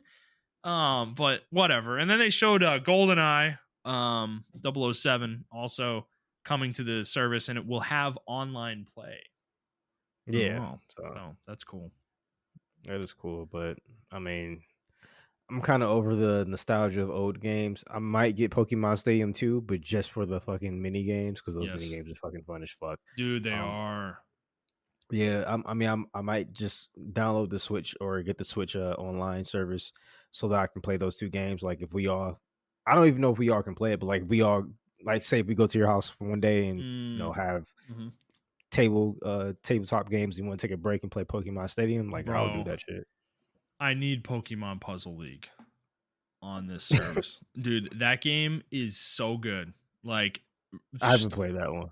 oh my god, I was addicted to that shit for like weeks. I was going to my fucking local video rental store for weeks at a time, and I would rent Pokemon Puzzle League every week. And I'm at a certain point, it was like I should have just bought it, but I never did. But that game was so amazing. I'm sure I'll play it now and I'll be like, man, what was I addicted to? But you know, that's my memory of it. I fucking love that game. So, but I'm sure we'll get it at some point, probably in like 7 years. Okay, moving on. We got our next farming life game called Various Day Life. Actually available later today, the day of the direct, so it's available now. When you're hearing this, this one is Square Enix. This was what I would probably say was the worst looking one to me. Mm-hmm. It's very strange looking. I didn't find it appealing, but you feel any differently? Yeah, I'm just not a fan of like the first person party RPGs. Yeah, Like when your characters, I know it's so superficial and shallow, but I don't like when I can see the enemies, but like my characters, all their attacks are nothing but like like effects. Shadow in the Darkness, Yeah, like like those old PC RPGs where it was first yeah, person dungeon crawlers. yeah. I don't Yeah, like those type I of don't games. either. I don't either. Yeah, And I know that's like super shallow and the gameplay may be super fun, but I it's something about seeing my enemy actually do or seeing my character actually do the animations to, make the effects. That's really cool. And this does have a little bit of that with yeah. special attacks, but like the same base to, same or turn attacks will be like first person, and I'm not really into that type of stuff. Yeah, like the old Lufia games were like that. Yeah. Dragon Quest 9, I think, was like that on the DS. I don't know about the older Dragon Quests, but I think those were like that too. Actually, some of the older Dragon Quests. Yeah, I'm with you. I've never been. They've never appealed to me either. So, all right, next game. This is not a new game, but it is new for the Switch. Is Factorio. Um, I don't know much about this game, but it does look really cool. Yeah, this is a PC game. Yes, I see one it of is. like I watch this guy who debates and everything. He's always playing this in the background. Yeah, Like people love this game. So yeah, it looks yeah, really complex. it kind of reminds me. I don't know why. StarCraft. I have no idea why, but it just Well, reminds the me of little StarCraft. critters that attack in the middle of Yeah, it, they're yeah, like they kind of remind me of the Zerg, yeah. So all right, moving on. Next game they showed was called Ib. This is like a 2D, little 2D adventure game, basically. Yeah. Kind of horrorish, but looks interesting. But you know, I don't care that much. What about you, Montrell? Looks it's giving me what's that one game that everyone loves? Fuck. Oh, oh my God, Yeah, now you forgot it too, right? Oh Undertale. my god. Yeah, Undertale. Undertale, there Yeah, you yeah, go. yeah. Yeah. Yeah, that's That's a what it give yeah, me. yeah. So maybe one of those hits. Maybe one of those hits that everybody I know play Undertale except for me. Yeah. So Yep. Okay, next thing was Mario Strikers Battle League free update. Neither of us played this game. Unfortunately, yeah, it just kind of came and yeah, went. yeah. And I think the thing is I got turned off because people were saying that the game was just like lacking content, when it came out. And Oh really? Nintendo's starting to do this with some of these games lately. Like they did it with Mario Party and this game, and it's like I don't know, I don't like this trend. So So yeah, I like if I do get this game, it's gonna be later when it's closer to being more mature, like done, you know. But Yeah. all right. Moving on. Next one they showed was Atelier Riser 3, Alchemist of the End and the Secret Key. I don't think this is a new game, right? I'm not too sure.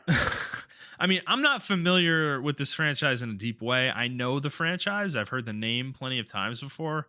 But so I don't know. I could be wrong. This could be a brand new game. It's just like there's so many of these, it's hard to know. Because they come out all the freaking time. So Yeah. all right, moving on. Next thing they showed was Mario Kart 8 Deluxe Booster Course Pack Wave 3, Montrell, and I'm sure the internet lost its mind about this again. Yeah, I can't. Yeah. We're never getting a Mario Kart or Mario Kart 9. like 9. Yeah, it's over for that, bro. So sad. Hang it up. Yep, hang it up, boys. Hang it up, everybody. All right. After that was Nintendo Switch Sports. The next full free update was supposed to add golf, and they are delaying it till the holiday of 2022. It was supposed to be coming out here in the fall, but they need a little bit more time. And then after that was an announcement. After they spent like 5 minutes showing the Pikmin mobile game, which was I found extremely weird. They announced Pikmin 4 is coming in 2023. They did not show any gameplay really, but they did say that the perspective you were going to play from is different. It is going to be much closer to the ground than it was in previous games. I'm really tired of Nintendo doing that. Well, at least they have a year release for this one, right? They did this shit with Metroid Prime 4, where they just show the title screen and nothing else of it. And everyone just goes ape shit about it. And I'm like, we haven't even seen gameplay. So how's everyone excited about it? So I don't know. It's just weird to me. So yeah. I mean, I like Pikmin, man. I do too. I haven't played Pikmin since Pikmin 2, but I don't know. I kind of am like feeling it. I kind of want to go play a Pikmin game. So I might pick 4 up. I don't know. I definitely need to see more of it though. For sure. But all right, after that, Ubisoft showed Just Dance 2023, and it's the same shit you've always seen from Just Dance. So nothing to say there. After that, all right, Montreal, this is the game, right? This next one, this is the game. I think we're on the same page on Harvestella. Yes. Square Enix showed this, and I believe they dated it as well. November 4th, it's coming out. This game looks fucking cool, man. I don't know, dude. I'm into it. Because it's an action RPG.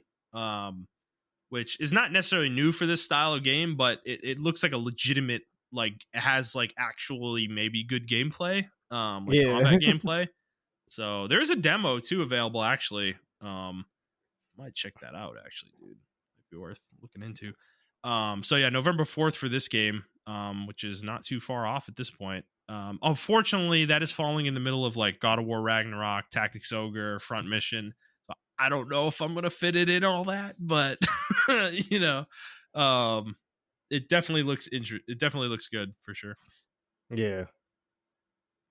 All right. Yeah, no, it looks really fucking cool. I can't wait to get to play the demo actually, because it's not just like you're harvesting; it's a whole adventure game. No, there's like a whole world map, like a JRPG. And there's like a quest you need to complete. Like it's like a game. It's not just like you're continuously doing your harvesting and everything, and that's like the whole game. There's like an actual like overarching plot as well. So. Yeah. All right. So I don't know. That may turn people off, but it may get people like us to get into the Harvest franchise. So. Yeah. Or the Harvest genre, at least. So. Yeah, I think it's a good compromise because all these other games don't really do that. And I think that's the reason we're turned off most of the time is because I don't like games like Minecraft where there's no goal. You make your own goals. Like that's the game. I don't I don't know. I kind of need. I don't need the game to tell me what to do, but I kind of want the game to give me objectives. At least generally. So I appreciate that. Yeah. All right, moving on. Next thing they showed was Bayonetta 3, and this game looks badass, dude. Yeah. I was kind of skeptical when they first showed it, but now like Yeah, they cleaned it up. they cleaned it up a lot, and yeah, this game looks fucking good. And I think you have a new character you're gonna be playing with as well. Yep. So that's gonna be awesome to see. Yeah. It's coming October 28th, as well. So this is imminent, for sure. So it definitely looks cool. I never played Bayonetta 2 and I never beat Bayonetta 1. So I feel like I'm not going to play 3. I feel the need to beat the other ones before I do that. So, but I was kind of thinking about it and I was like, man, I should really give that series another go, because I do love that style of game, and I think Bayonetta is like a really cool character also. So Yeah. Yeah, hopefully this will bring Platinum back, man, because they've been taking some hits lately. So well, dude, that's what I was thinking about during this is like, man, yeah, they must be hanging on for dear life, dude. Right now, because we didn't talk about that because Babylon's Fall is officially getting shut down. So yep, that at the game end of this year, right? no, next year, like basically the year anniversary of the game launching. And God, it's just like so sad, dude. Like, however, how long they must have worked on that game for it to bomb this hard and to be shut down 6 months after it comes out. Yeah, that's really sad because remember we were talking about this game way back when I was at your job, Yeah. like my first year there. This has been in development for a while. Yeah, They had to like change a lot of stuff up. I can't believe that was like their final product that came out. Yeah. So It's crazy. I'm interested in see if we're going to get any kind of like documentary footage on that behind the scenes on why that or game. like one of those like Jason Schreier like deep dive pieces on Yeah. it. Yeah, I don't know. Yeah. Probably if Platinum dies as a company. So I hope not. I mean, I think Bayonetta 3 is big enough that I think that'll do well for them. So I hope so. All right. Next game was okay. So this game is interesting because it's from the company that makes the Danganronpa series, and it's called Master Detective Archives Rain Code. And I think this game actually looks really fucking cool, dude. No, yeah. From a story perspective, it does look really cool. Actually, like the gameplay or the graphics look really good too. Yeah. I don't know, like the whole art style just looks really cool. Mm-hmm. Yeah, even though it doesn't have any combat or anything like that, it just looks like it's a really cool like detective game to play. So I might give it a try. Oh, it does have combat, but Mm-hmm. I'm probably not gonna be playing it for the combat. I'm probably gonna be playing it for like the detective aspect of it. I like detective games. I used to play the old like 2D detective games where you had like a little mouse. You had your mouse that was like a hand, and then, like you had to look at certain like sprite rooms and stuff like that. If that makes any sense. I know I'm not making any sense right now, but it was like an old style game where like they had like real actors on the screen and everything. It was like on the Sega CD and shit. That shit used to be fun as fuck to me. They had real actors and they would like say certain things if you find certain clues, and it was really cool to me. So yeah. I like detective games. Yeah. Yeah. I like the style of it too. It reminds me of Persona a little, somewhat, with at least the action portions for sure. But yeah, it looks pretty good. All right. After that, they showed a bunch of Resident Evil games. They are coming to Switch, cloud versions of them. So, probably not the best that they're not native, but I guess it's better than not getting them, right? Yeah. Yeah. I'm not too particularly fond of like the cloud aspect of gaming, but if people like them, then hey, whatever. I mean, if all you play is Switch, right? You don't have anything else. I mean, I think it's good to at least have the access, right? So it's probably not bad. All right. After that was Sifu, and that is coming to Switch. Not much to say there. Next game was Crisis Core Final Fantasy VII Reunion. They showed another trailer for this, and yeah, I mean, this continues to look good. Yeah, Crisis Core, man, that shit. I can't wait for y'all to play it.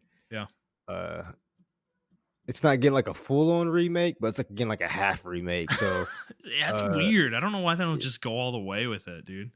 You know? yeah, I don't know either, but I think it deserves a full remake. But Yeah. uh, yeah, I'm really excited that people are getting to play this game because it was one of those lost gems in the PSP that kind of like went under the water. A lot of Final Fantasy fans don't know about this game. A lot of I actually got blocked by a couple of people I was following for years Yeah. because when this game got announced, boy, I went into Cloud's ass. I was like, "Yo, he's ass. The man is back. Zach is here. Yeah. Zach is the man." So Yeah. now people will see why I like Zach a lot because of this. This is the game that made me like the biggest Zach stan. You'll see why. Yeah. All right. Well, it's coming later this year. So, all right. After that was Radiant Silvergun. This is an old game, but it is coming to Switch. So, yeah, not much to say there. After that was a game called Endless Dungeon, which they said takes place in the Endless series, meaning like the strategy game series, I guess, like Endless Space and Endless Legend, which I find that interesting that is like they think this is good enough to expand that into like, franchises like this. So I don't know, there wasn't like any gameplay here. Well, there was actually a little gameplay here. Did you see anything interesting here? Yeah, so my thing actually glitched up. So way back when you were saying like one of these other games was an Ubisoft game, that may have been an Ubisoft game. On my screen, it showed the Endless Dungeon instead of the Yeah. Ubisoft game. So Oddballers. Yeah. It showed Endless Dungeon instead of Oddballers. Or So I don't know what's actually, going on. I might be wrong. Because the Endless Strategy series is from Calypso. This said Sega, which Yeah. is not affiliated with them at all. So this must be a different. I guess the dungeon. There's like this dungeon series that I know that there's this company that makes. No, it says Endless Dungeon is a roguelike tactical action game set in the award-winning but often lethal Endless universe. Okay, might have to do more research on that to really find that out. But all right, moving on. We only got a couple more here. With Nintendo, they showed Tales of Symphonia Remastered is coming to Switch. I didn't see that shit. Are you fucking serious? I'm totally serious, dude. Yeah, this is real. I haven't played Tales of Symphonia, dude, in legitimately like, I don't know, 17 or 18 years probably. Like since it was on GameCube. Damn, we And finally get some GameCube games, bro. Yes, fucking oh, finally, dude, bro. I fucking love this game. I will say it looks weird. I don't remember it looking like this, but it's been so long since I played it. No, it always look blocky, bro. It looks really blocky, doesn't it? Well, the characters are like chibi, basically. Yeah, it always look like that, bro. I forgot, dude, that's how they looked. It's just really funny to me. But I will say the other funny thing that I thought was like hilarious is they literally like spoil like one of the big reveals in the game in this. And I'm like, what are you doing, guys? Like, come on, man. Like, I'm not gonna say it, so don't watch this if you are interested in playing the game and don't know what I'm talking about. But yeah, so but it's Yeah, coming. I know. Yeah, go ahead. I know people who are like hardcore like Symphonia stands. Like they live everything from Tales of Symphonia. Like Oh, that's me. high That's me, bro. yeah, high like high stand Vesperia. That's Yeah. how people stand like Symphonia. They're No, like, yo, that's don't me, dude. Yeah, no, that's me. Symphonia is it. This is Tales. This is the first Tales game I played, and it's the only Tales game I probably ever needed to play. I love Vesperia too, so I don't regret playing that one. But I'll just tell you the truth, like it's never been as good as this game, like ever since. So yeah. No, I love Symphonia. It's been so long since I played it. I to be honest, I kind of think I might play this. Like I think Switch was kind of perfect for this game. So all right, moving on. Let's see. The next thing they showed was a giant sizzle reel of a bunch of games. Life is Strange, Arcadia Bay Collection, Lego game, Lego Brick Tales is coming this fall. Fall Guys season 2 is out today, which I find this weird. Is Fall Guys is beyond season 2, right? Is the Switch like behind? I actually don't know. Like that seems really strange, but I still have it installed on my computer, but I really don't know. okay. Yeah, we gotta play that more, dude. That game's That shit was fun. fucking fun. Yeah, that game was fun. No, it is on season 2. So it is on season 2. Oh, okay. September 12th. It just said get ready for season 2. Satellite Scramble is ready for liftoff. So okay. It's season 2 of that Satellite Scramble. Okay. I'm like, Fall Guys has been out for a long time. Like, but okay. After that, they showed Kirby's Return to Dreamland, which, dude, this looks really good. Excellent. Like, what is it with the Kirby games lately? Like, and I'm pretty sure it's gonna sell out in like a weekend. Like it's gonna sell 300,000 copies in like one weekend, like the first game or like Forgotten Lands did. Yeah. Well, bro, dude, it's like Nintendo's like, dude, Kirby's like. I was talking about Fire Emblem being a core franchise. Like, bro, Kirby is it right now for Nintendo. It's like Mario, Zelda, Animal Crossing, Kirby. Like that's like the franchise, like tier list for Nintendo right now. It's like, Jesus, man. And it's 4 players, so that's really fucking cool. So yeah. Yeah, but this like mecha transformation, dude, that looks fucking cool, man. Like, goddamn, man, you could be Meta Knight in the game too, and in DDD, like. Oh, and it has party games, yo. Yeah, man. Oh, yeah. The old one did. Like Kirby's actually always had that stuff, as well. Yeah, and it's like it's kind of like WarioWare type stuff, Yeah. So yeah. All they gotta do now is like remake Kirby Air Ride from for GameCube. GameCube. Man, if they do that shit online. Oh my goodness, they won. Well, that's what they did. They didn't say that about the Mario parties on the N64 thing, is if they're going to have online play. And dude, come on, don't do that to me. Like, I will actually play them online. I'm not even kidding, dude. Like, playing Mario Party online sounds so fun, dude. Like, legitimately. But, all right. After that, this was it. There was one more trailer, and it was Legend of Zelda. Tears of the Kingdom. Tears of the Kingdom. Breath of the Wild 2. Which is not Breath of the Wild 2. It's Tears of the Kingdom. Tears of the Kingdom. We didn't get a whole lot here. We got it. We did get a date, but they didn't show a lot of gameplay. Yeah, which I found interesting. I mean, it looks massive. The world looks fucking massive. I don't know how the fuck they're doing this on the Switch, by the way. Well, bro, maybe the secret. No. Hear me out here. Maybe the secret is that they're not, and this is actually running on the next Switch. But it's coming out next year. Yeah, maybe the next Switch is coming out next year. Oh shit, maybe you're right. Like they could have announced the date for this without announcing the next console. I could totally see that. Bro, like it might still be coming on Switch 1, but just in like a degraded form, I really can't see how they're getting this on the Switch. Like they have to be pulling like.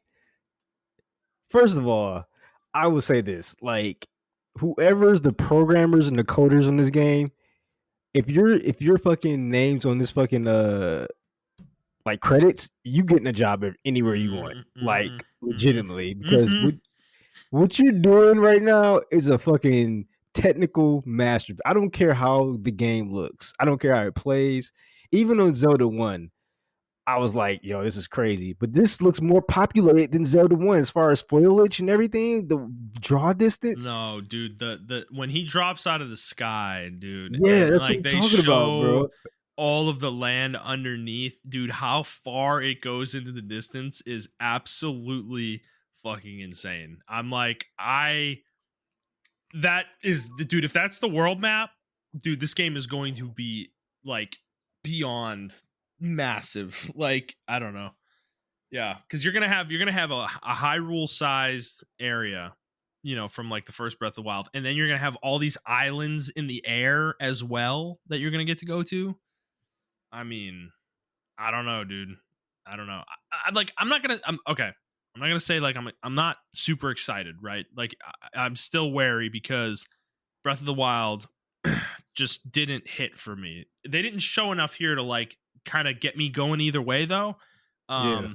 They just showed they just kind of showed the world, and they showed the fact that there's going to be some aerial stuff, Yeah. which, I think is enough of a tease to kind of get people hyped, right?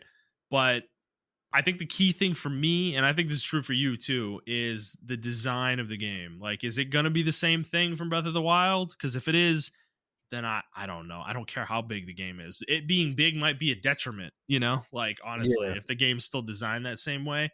But if we get more legitimate dungeons in this, and there's actually some like old school Zelda items in this and stuff, like the hook shot or something, and which I'm probably not, but I don't know, like the ice rod or the fire rod, or well, you can get that in the first game too, actually, as a weapon. So boomerangs were a weapon. This is that was my problem with the design of that game, dude. It just like trivialized so many like Zelda items into weapons, like shitty weapons.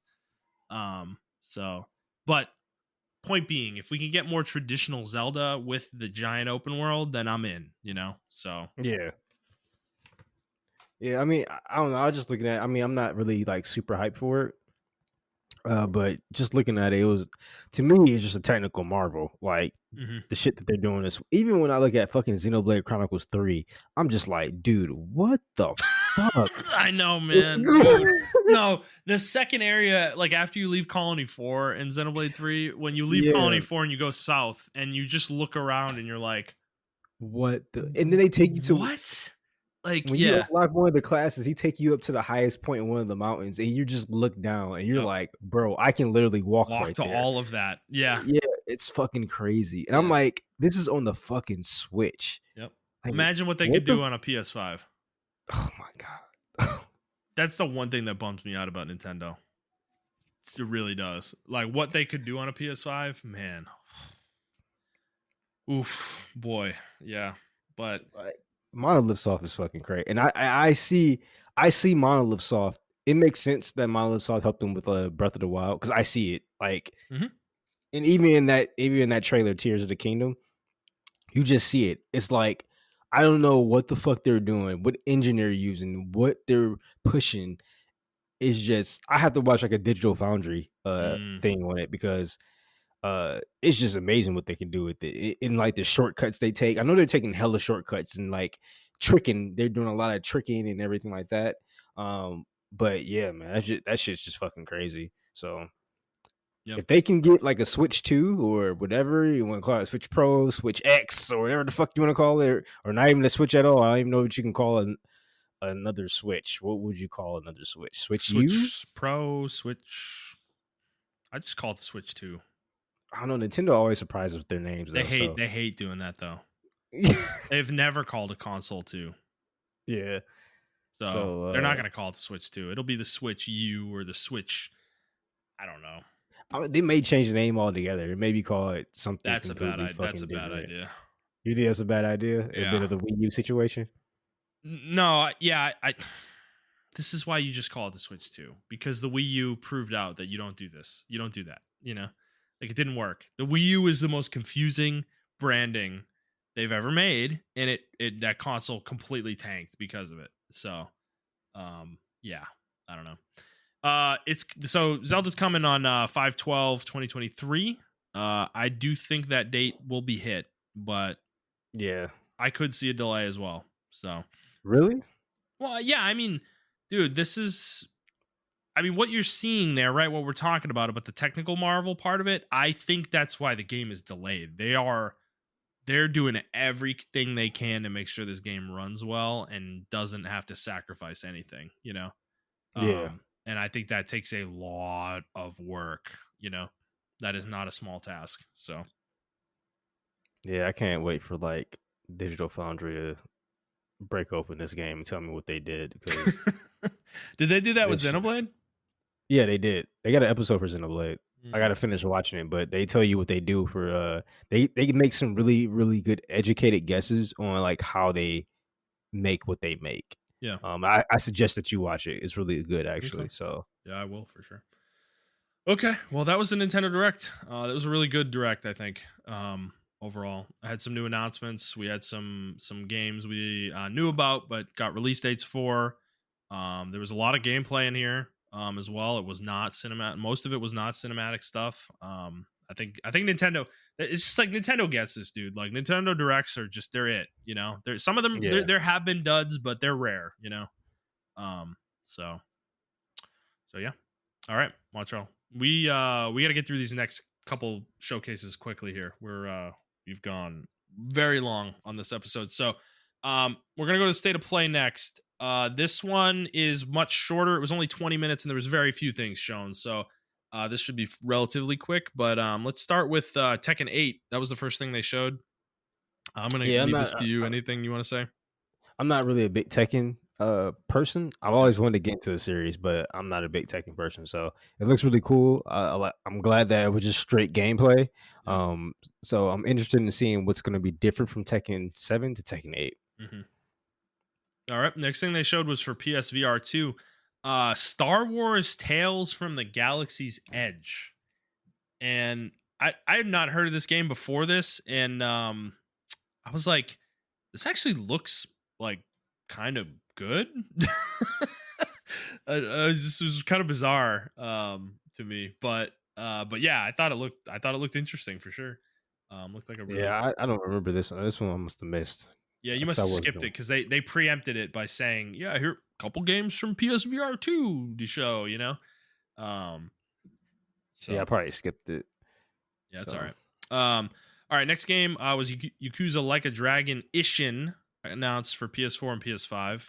Yes, sir. That game looks so fucking cool. It's another fucking Yakuza game, so yeah, I'm definitely gonna get it. I've been playing through. I gotta finish 1.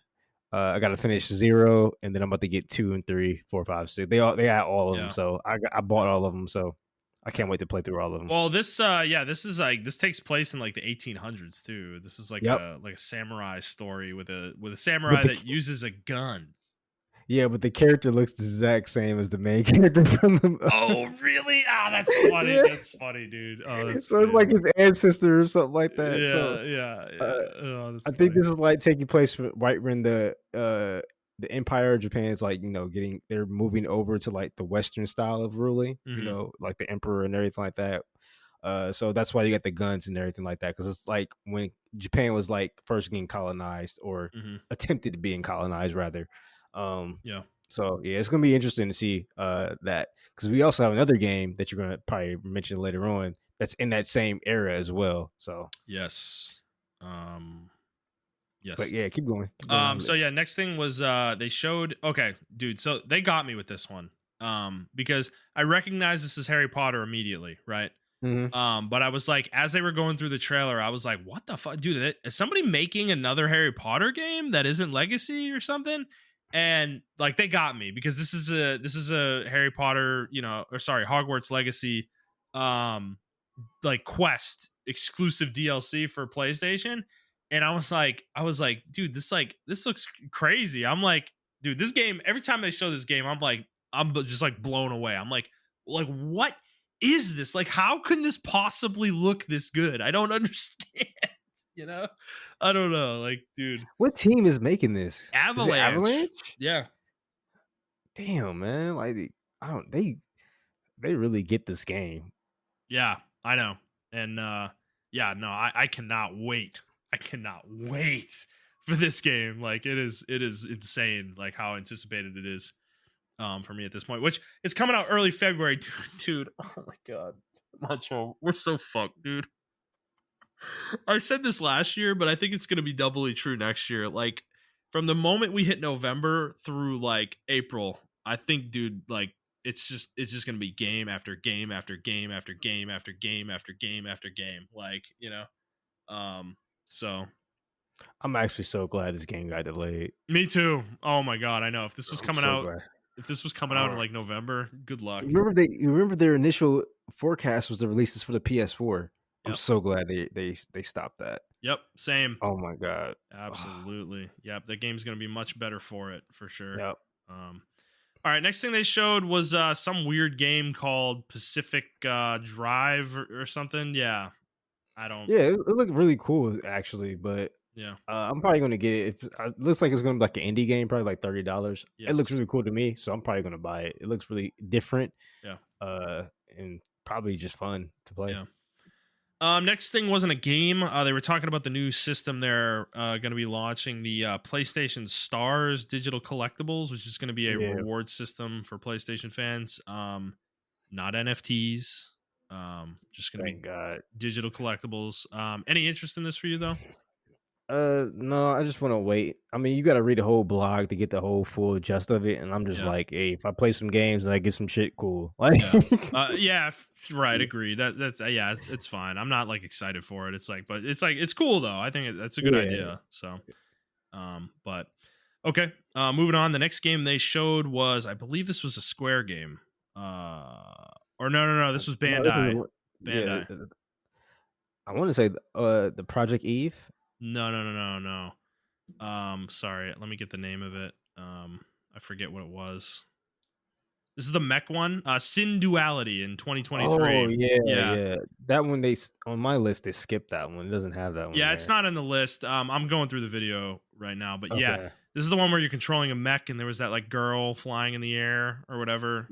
Yeah, it's almost like a harvest mech game. Yeah, but dude, this looked cool. I'm not gonna lie. Yeah, no, it did. This looks cool.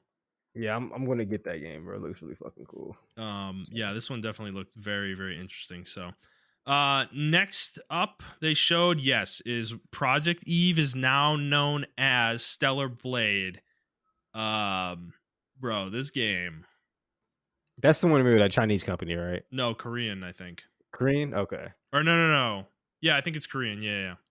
Okay. Yeah, that game looks fucking dope, dude. Bro. This game looks fucking badass. Like straight up, dude. I'm like, holy shit, this action combat looks sick. Like, yeah, this one, I don't know. This is a winner for me. I'm like legitimately very intrigued by this one. So, it's called Stellar Blade. Did they give a date for it? Let's see. I don't think they gave it a date. I think it's just 2023. Yeah, just 2023. So, all right. And then the next game they showed. Did I not watch? Oh, this is the Team Ninja game. Oh yeah, I didn't actually watch this one. I want you to watch it. Okay, well, yeah, go ahead. Say what you need to say. Nah, man, just watch it, bro. Yeah, I can watch it while you're talking, man. That's okay. Right, go ahead. Yeah, Ronin is what it's called. Yeah, I think the end of Ronin or last Ronin or something like that. It's oh my god. Team Ninja said, "Listen, y'all. I know you like Ghost of Tsushima, but we think we can do it better." Yo, what is this an open world game? Yes, open world. What? Yo, dude, nah, bro, no, dude, you're kidding me right now. I did not realize what this was when I was watching this trailer, dude. Team Ninja said, "Wow, Sucker. Who did Ghost of Tsushima? Sucker Punch, yeah. Yeah, they say, "Wow, you guys did a good job. Let us show you how you really do it, bro. Everybody was clowning on them, right? For Final Fantasy Origin, Stranger of Paradise, and you know what? The Neo team was working on this in the background, like, and they're just like drop the mic, you know, dude. What? Actually, this looks badass. What? Oh my god, man. See, I told you guys, look, Team Ninja fucking rocks. Okay, just because Stranger of Paradise isn't the best game ever made, I mean, yeah, this looks goddamn. This looks cool. Dude, I've been in Team Ninja stand. Look at that combat parry, dude. Did you see that? You see that shit when he's fighting like in the bamboo forest? Yeah, man. I watched the trailer like at least 100 times, bro. The power of that parry is just so like, oh, the animation, like, holy shit. Oh my god. Oh, that, and then the grab and the just like strike down. Oh my god. Yeah. Okay. First of all, can we talk about the graphics, man? Yes. Like they put all their money. So I think Stranger in Paradise was like, okay, we need some money. We need to fund this game. Yeah, I think so too, man. We're like, yeah, we'll take the stupid contract from Square. Yeah, sure. Oh my god, bro! Like, holy shit. Yeah, that is wow. Okay. Yeah, I like totally missed this when I was watching really? This straight. No, I like walked away for a second and was like doing something else, and I didn't like I heard the game, but I didn't process what it was. Yeah, and it's coming 2024. The fact that it looks like this already, and there's 2 years away, and it's a PS5 console exclusive, also, by the way. So, goddamn. Okay, all right, that's gonna be really good. Man, this game looks so fucking good.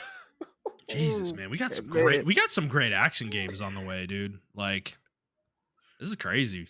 Kind of in a This for me was like I was like, yo, I don't even need to see it anymore. I think they show God of War after this. Mhm. But like I was like, I don't need to see it anymore. And then they show God of War and I was like, oh yeah. Well, okay, so this Ronin game, we haven't seen this before, right? Because didn't Team Ninja show a game at the Xbox thing? Yeah, I thought this is the game they showed. No, they said it's a PlayStation 5 console exclusive. Shit. Yeah, so they're making another game. This is a different game. Like, I thought this was the game. No, this is something else, dude. I gotta go back to the Xbox thing. Yeah, no, that is definitely a different. These are two different games. They're making two games. How big are they? They're big, bro. They're still working on Stranger Paradise DLC too. Like what? What? Okay. I mean, hey man, I think Neo and Neo 2 were like big for this studio, man. Which is great. I think they're a great team. So very happy for them. All right, Montrell. All right. I know you're excited about this Rise of the Ronin. But we got 2 years till that's coming out. So let's get to the game that's coming out in about a month and a half. They showed another trailer for God of War Ragnarok. What'd you think? This was the trailer that got me on board. Like I was already on board, right? Yeah. But I was like, oh, I know it's gonna be good. Like I'm not gonna get it day one. But this trailer was like, no, you're gonna buy me day one. You're gonna buy me. Dude, day just one. overlay all this badass actions with Kratos talking, and that's all you needed to do to get me going. You know, bro. Where the moment where he says, he's like, death. I won't let death take me. It will have to earn me or something like that. I'm like, oh my god, okay, bro. All right, I'm in. Yeah, and then for me, it was when he threw his his axe, and then Thor threw his hammer. Dude, I was like, yo, dude, I cannot wait for that fight in the game. Like, I am like so, dude, I'm like so hyped right now just thinking about that. Because yeah, clearly, like Thor, I think like took him by surprise and like attacked him and like knocked him back because he's like sliding backwards, like trying to get a grip with the shield. And then they just throw the hammer and the axe at the same time and they collide. It's just so cool, man. Oh my god. But I do want to focus on though a little bit with some of the stuff like the voice overlay. Mm-hmm. Some of the things they were talking about was Kratos. Like, does he even know what it means to be a god, to be worshipped, to have people who pray to him? Because he's not that kind of god, right? I think that's a really interesting concept. And I also like the fact that it seems like they are really going to be focusing a lot on his past and how these other characters either perceive him or react to him based on that information. I think that is a really cool angle to take, and I'm glad they're going deeper in that because they did it a little in the first game for sure, but it wasn't enough for me to like be totally satisfied with it. I don't want them to ignore the past games, like and pretend they don't exist, because they do and they're important to this franchise, I think, and I'm just glad to see that they're going to be exploring that for sure. So yeah. So no, yeah, I don't know. It was just that trailer. I don't know why, but that trailer was like, yeah, you're gonna buy me, Montrell. You're gonna buy me day one. Like, don't even bullshit yourself. Well, You've that's been talking why I shit know the entire year, but now you're gonna buy me. I'm like, okay, you're right. Oh my god, dude, that animation where they're throwing the weapons at each other, like it's just so perfectly cut too. Like, oh man. No, I mean that's the thing. That's the thing about this. I know, like, we've been a little de-hyped, and both of us have, and I think a lot of people, around have like in gaming have been de-hyped by this game because I think that first trailer just did not do a good job of really showcasing the things that we loved about the first game. Mm-hmm. Even if we're getting more of that is so good that it's fine. It's going to be fine with this game. Honestly, I think the story in God of War 2018 was so strong, and that's why the game stood out. I don't think it was anything else. Like, I think the gameplay is really good. It's great. And the exploration is fun, and the world building is really, really good. But dude, it's that story that really is like the centerpiece, right? It brings it all together. It's that investment you have in these characters that I think brings it together. And I think it's interesting that it seems like Atreus is, I mean, he's grown up a little bit in this game. He's older, and he isn't, it seems like he's the one kind of in control though, like, because there's some lines early on that indicate that. So I think that's interesting. Like, he's gonna have more agency in the story too, which I think is cool for sure. So yeah, man, very excited. November 9th. Yeah, I know I was saying earlier, right? I'm playing Tactics Ogre. Sorry, God of War, Tactics Ogre is probably going to be the main game. I will probably be playing this at the same time though, so I don't know. I'm going to have to figure that out, but but yeah, dude, this game looks badass, bro. Like, all right, so while we were talking, I did find the game. The game's called Wulong. That's being made by Team Ninja, but it's also published by Koei or Koei Tecmo, which is interesting because if you recall watching the Rise of the Ronin, that didn't have any publisher. It's like they're doing that one themselves. No, actually, go to. Hold on. Team Ninja. Oh, actually, I think you're right. Yeah, dude, I think you're right. I'm like looking through it now. There's the Team Ninja logo, but there is no publisher underneath that. And then it says console exclusive, and then it shows Rise of the Ronin with PS5 underneath it. And then it flips over to. Oh, you know what? No, it is Koei Tecmo. I saw it. Oh, I see it. Yeah. I see it. They show it real quick. The title screen. Yeah. Yeah, because they own Team Ninja, dude. So I'm pretty sure they publish all their games. So yeah, but this team must be fucking huge, bro, because they got 2 games coming out, and I think the other one is probably going to be like a time exclusive for Xbox. Yeah. So yeah, I think this one is going to be a permanent PlayStation exclusive, similar to the Neo games.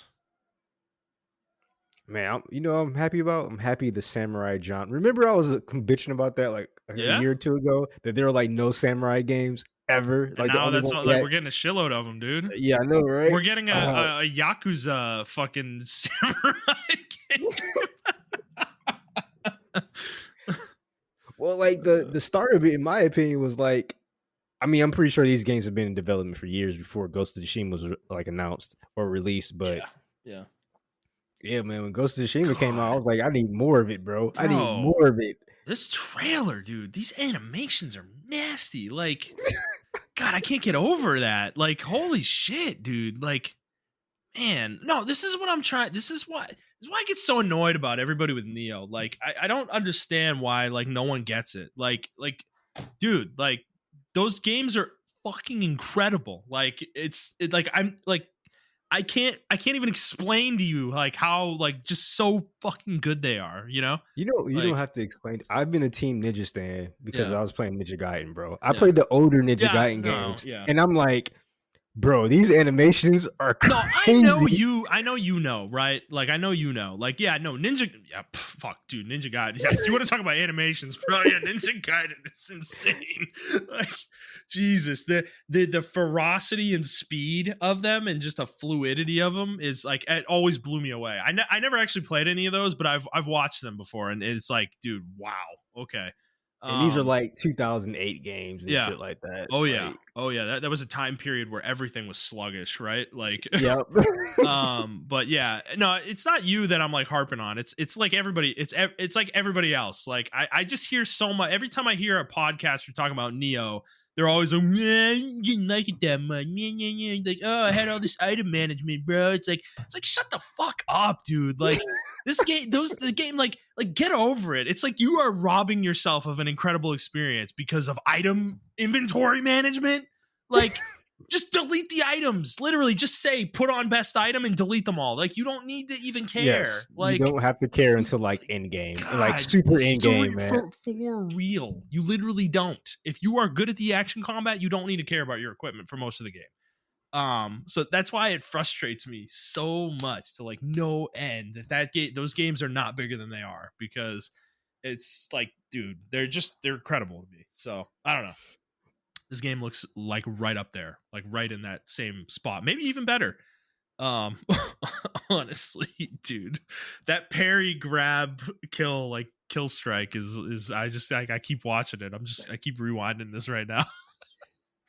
Do you want to talk about Assassin's Creed or? Yeah, so okay, so yeah, Ubisoft Forward. Yeah, let's move on. I know we're getting caught up here. I don't want to watch. I don't want to talk through all this. I Yeah. just want to focus on Assassin's Creed, because Ubisoft announced like 6 games. Are there any in particular you want to talk about? I just think it's really cool. Now that Assassin's Creed Code Red is coming out, they're finally going to Japan. Like this is Yeah, like I think this is their nuclear option. yeah. Like they Break held glass. on to, Yeah, yeah, like they held Ubisoft on needs it. it so bad right now, dude. Like they really do. Yeah. And I'm very interested in seeing how they're going to handle ninjas because like they're a Western studio, and I'm very interested in see how they're going to do it. So I'm actually invested in the game because uh even though like we got Sekiro, we got fucking Yeah. Ghost of Tsushima and everything like that, and I would Mm-hmm. argue they would have to beat Ghost of Tsushima, like they have to because Ghost of Tsushima took what they were supposed to do and they did it. You know what I'm Better. saying? Yep. So Yep. it has to be better than that. So I'm interested in see what they're going to do. They already have a platform. They already have a basis to work off of and everything with their older titles. But they say that this game's going to be really different from all the older games. So Yeah. I'm interested. I mean, when they said that last time with Origins, I did like the style in which they took Origins. But like when they went to Odyssey, it was just like too fucking much. Like me and you played that game for hours, and we are just like, all right, bro. Oh Like, man, I was thinking about when I was watching this. I was thinking about Odyssey. I was like, man, I really liked Odyssey, dude. It's like too big. I got through like 2 zones, and I would play in the game for like 25 hours, you know. And there's like 15 zones in that game, and they're humongous. I'm like, oh my god, dude. I'm like just thinking about going back and playing that game, and it just kind of like gives me a brain aneurysm. I'm like, I can't even do it. I can't, dude. So I'm like, I think that's the thing they've I don't know. Maybe they recognize it because this new one, Mirage, that's coming out next year, it's set in Baghdad, and it kind of makes me mhm. wonder if it's only going to be set in Baghdad, because they said that the city is really dense, and I think it would be a really good idea for them to make a game where it's just the city. That's it. There's no like open world, like crazy wilderness Yeah, shit, you know. like kind of go back to the roots. Like, yeah, Yes, which is what they said they're doing with that game. So, I actually think that would be that would be very much more appealing to me, I think, than what they've been doing lately with Assassin's Creed, with these giant open worlds with tons of space. yeah, I would like a game that is, and I kind of want to see this with open world games in general, is smaller but denser. denser. Yeah, Yeah, more going on in a smaller space. and I Um, think a lot of developers are actually starting to learn that. Like, we don't need to have the biggest city in the world. Like, yeah, or we have the biggest world in the world. We can have a really fucking dense city, which is what I appreciated about Cyberpunk. Um, yeah, they just focused on the city, and I appreciate that about like Grand Theft Auto 2. They focus on the city and they make it really fucking dense. yeah. And I think a Spider lot of Man. other games, Spider-Man as well. Yeah, it was just like New York, and Yep, it wasn't all of New York. It was like a certain part of New York. yep, So I really appreciate that, and I think other games are starting to see why those games are like successful because yeah. they focus on shit like that. So Yeah, I don't need a 150-hour game. I will happily take a 50-hour game that is super dense and has very high quality content, yep, Um I don't need all this like crazy side quests and shit, and yeah, I don't know. So, yeah, I'm going to keep my eye on Mirage. I will say I'm already forgetting her name. What's it, the actress, there was an actress she's from The Expanse, and she is awesome. Like, she's such a she's got like super distinct voice. If you heard her, you know who I'm talking about. Hmm. But she's gonna be playing one of the characters in the game, which I think is really cool. As well. I think I kind of like real actors getting involved in this stuff. I don't want them to like take over the space and throw out all the voice actors we know from video games, but I think I like the fact though that it kind of legitimizes the medium a little bit more. Um, Well, I mean, I think it's a real skill to be a voice actor and an actor mhm. because you have to have the skills to project your voice and act without Yep. showing yourself. If that makes any sense. You can't use Uh, body language to show your exactly. emotion, right? So like, there were certain people who couldn't really portray it right. I can't remember his name, but the guy who plays Jack Bauer, when he was Oh Snake, yeah. Oh my god. um, he just didn't. It wasn't that they changed the voice actor. I just think the acting performance was weak compared to everyone else around him, and it showed. Yeah. Um, because you can't convey like that Western style acting in a video game. You have to really be amped up. You have to really be in the game, in the emotions and everything like that. Even when you're mocapping, like people are like, well, you can mocap and stuff and show emotions, but it's like you still have to move your face and show, you know, that through your voice and everything like that. So I don't know. It's Yeah. just Well, yeah, it's funny because Metal Gear Solid 5 is an interesting example because yeah, Ocelot, I'm pretty sure is played by Troy Baker.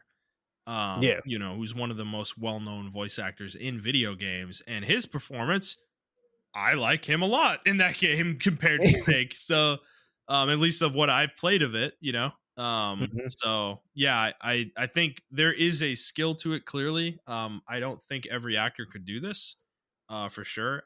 But I like that somebody that of her caliber. God, I really should find her name. Like, Like respects it. That's yeah, how I feel. right. That's how I feel when people from like a different. There's not normally a voice actor. They respect the voice acting in video games. Like they just don't be like, okay, this is a quick check to grab in. Like I feel like Johnny Silverhand, right? Yeah.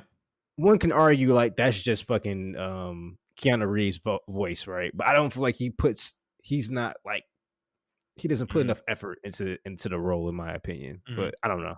That's just Keanu Reeves at the end of the day. Yeah.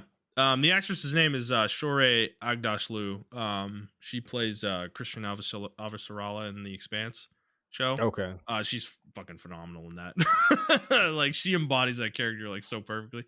But yeah, she's a great actress. So pretty sure she's an Emmy award winner as well. So it's good to see people of that caliber in something like this. So I don't know.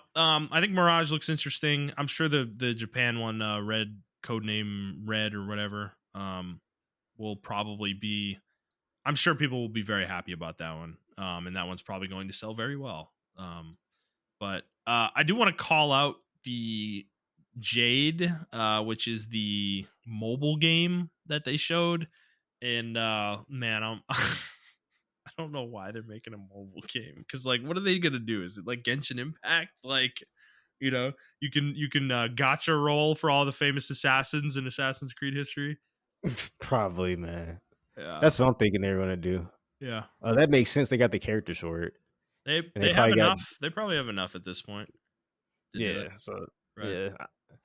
So I don't know. I mean, they turn a lot of their games to. They're really going heavy on the mobile market, and Mhm. hey, if like I said, I used to be against it, but if it powers up, more better titles for us to play, then I'm all for the mobile market. I just don't want it to be Yeah. their main focus. So Yeah, I think them going so heavy into Assassin's Creed 2 is interesting.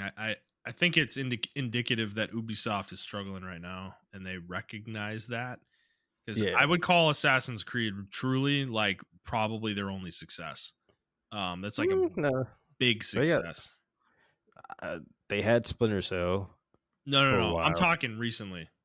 Oh, recently? Yeah, Yeah, you're like right. last few Yeah, years. I mean, obviously, like the Mario Rabbids, I think is a success for them, but it's not like a huge financial hit. I'm talking yeah. like financial success for them. Then they had to kind of rebuild Rainbow Six to get to where it's at now. Division 2 was kind of became a disaster. Yeah, A lot of the Tom Clancy games have been absolute disasters in recent years. like Yeah. Wildlands and Breakpoint. Riders Republic has a good reviews and good reception. I don't think a lot of I don't people think are it's sold playing it that well though. though. Yeah. I think it has a cult following, and I don't think it's a big Yeah. seller for them. Brawlhalla, I forgot that was Ubisoft's Oh, okay, thing. didn't know Yeah, that. that's actually doing pretty well. But Yeah. I think that kind of it didn't come and go. It's still a really good game. A lot of people that one, just like you said with Rainbow Six and everything else, has a really dedicated cult following.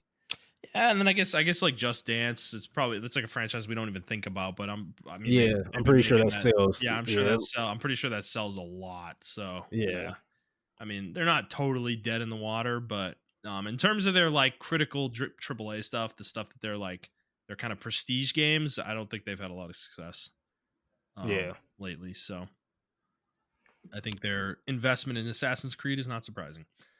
Um, all right, Montreal. That's it. That's all we had.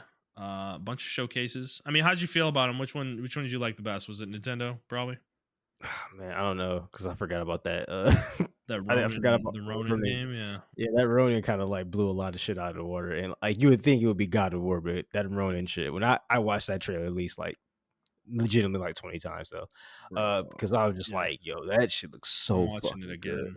I'm watching it And again. I'm pretty sure it's gonna have like the skill trees that Team Ninja is known for now. Yeah. Well, Oh my dude, god. when he dodges the musket shot, jumps off a bridge and like throws a fucking grapple at a dude, and then just like jumps towards him with these two flaming swords and fucking like what is fucking going on there? Like, dude, like there's so much happening in that one little shot. Like, I'm like, what the fuck? So yeah, no, I did not even know what I was watching here, man. I'm like so disappointed in myself, but I will say this though.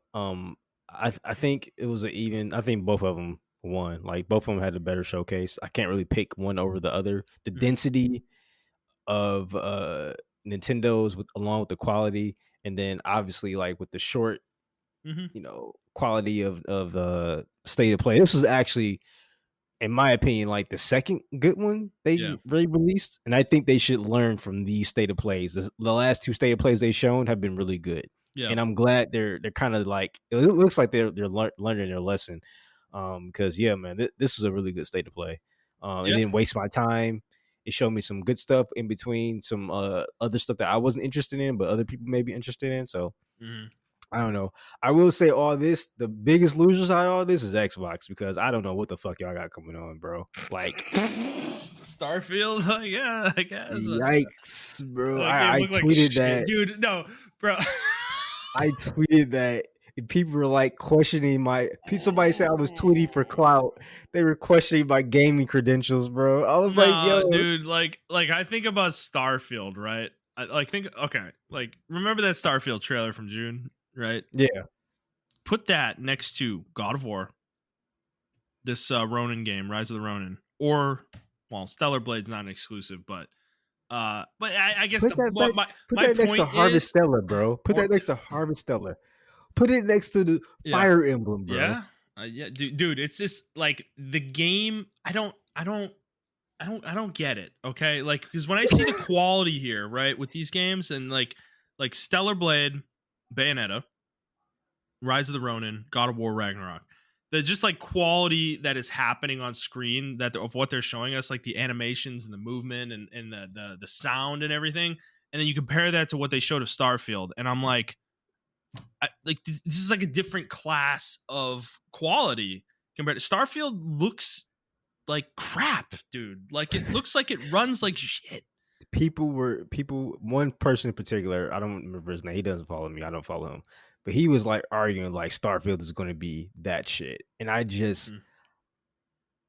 I used to be an Ubisoft fanboy, and it wasn't because I was a fan of Ubisoft, I was just a fan of Fallout, Yeah, and I'm like, bro, this looks like, well, you remember when it first got released, I looked at it, I was just like, all right, I guess like this is what it is, oh, like we this were is what we've been both. I waiting. mean, dude, that gameplay run through of the first level or whatever that was like, dude, like he just whoever was playing that was terrible at the game, or they were directing him in a terrible way because all he did was shoot the gun. He did nothing else. Like they didn't show anything other than shooting. And I'm sitting there like, is this the game? Is this what you do in the game? Is this all you have to do in the game? Because that's either any of those things is really bad, you know? Well, I think their whole biggest thing was the exploration, right? Remember, you can go through, Yeah, but I don't give a shit. I don't give a shit. according Like, to Todd Howard, like thousands and thousands oh of my words. fucking what, dude? Oh my fucking god! Like, And I was like, everybody's drinking the Kool-Aid again. You drinking the Todd Howard Kool-Aid how again. does he do it? I don't understand. Dude, he's like a shark. He's like a fucking snake oil salesman. Like, how do you guys keep falling for this dude? Like, I don't know. You can't keep giving away with this. 16 times the graphics or whatever the hell he said about Fallout 76. Like, it's just, dude, I don't know. But like, not even that, right? So just like Xbox in general, like I went on the Xbox like hating raid that day because I was just like, and it wasn't because I hate Xbox. Obviously, I have a fucking Xbox. I love Xbox.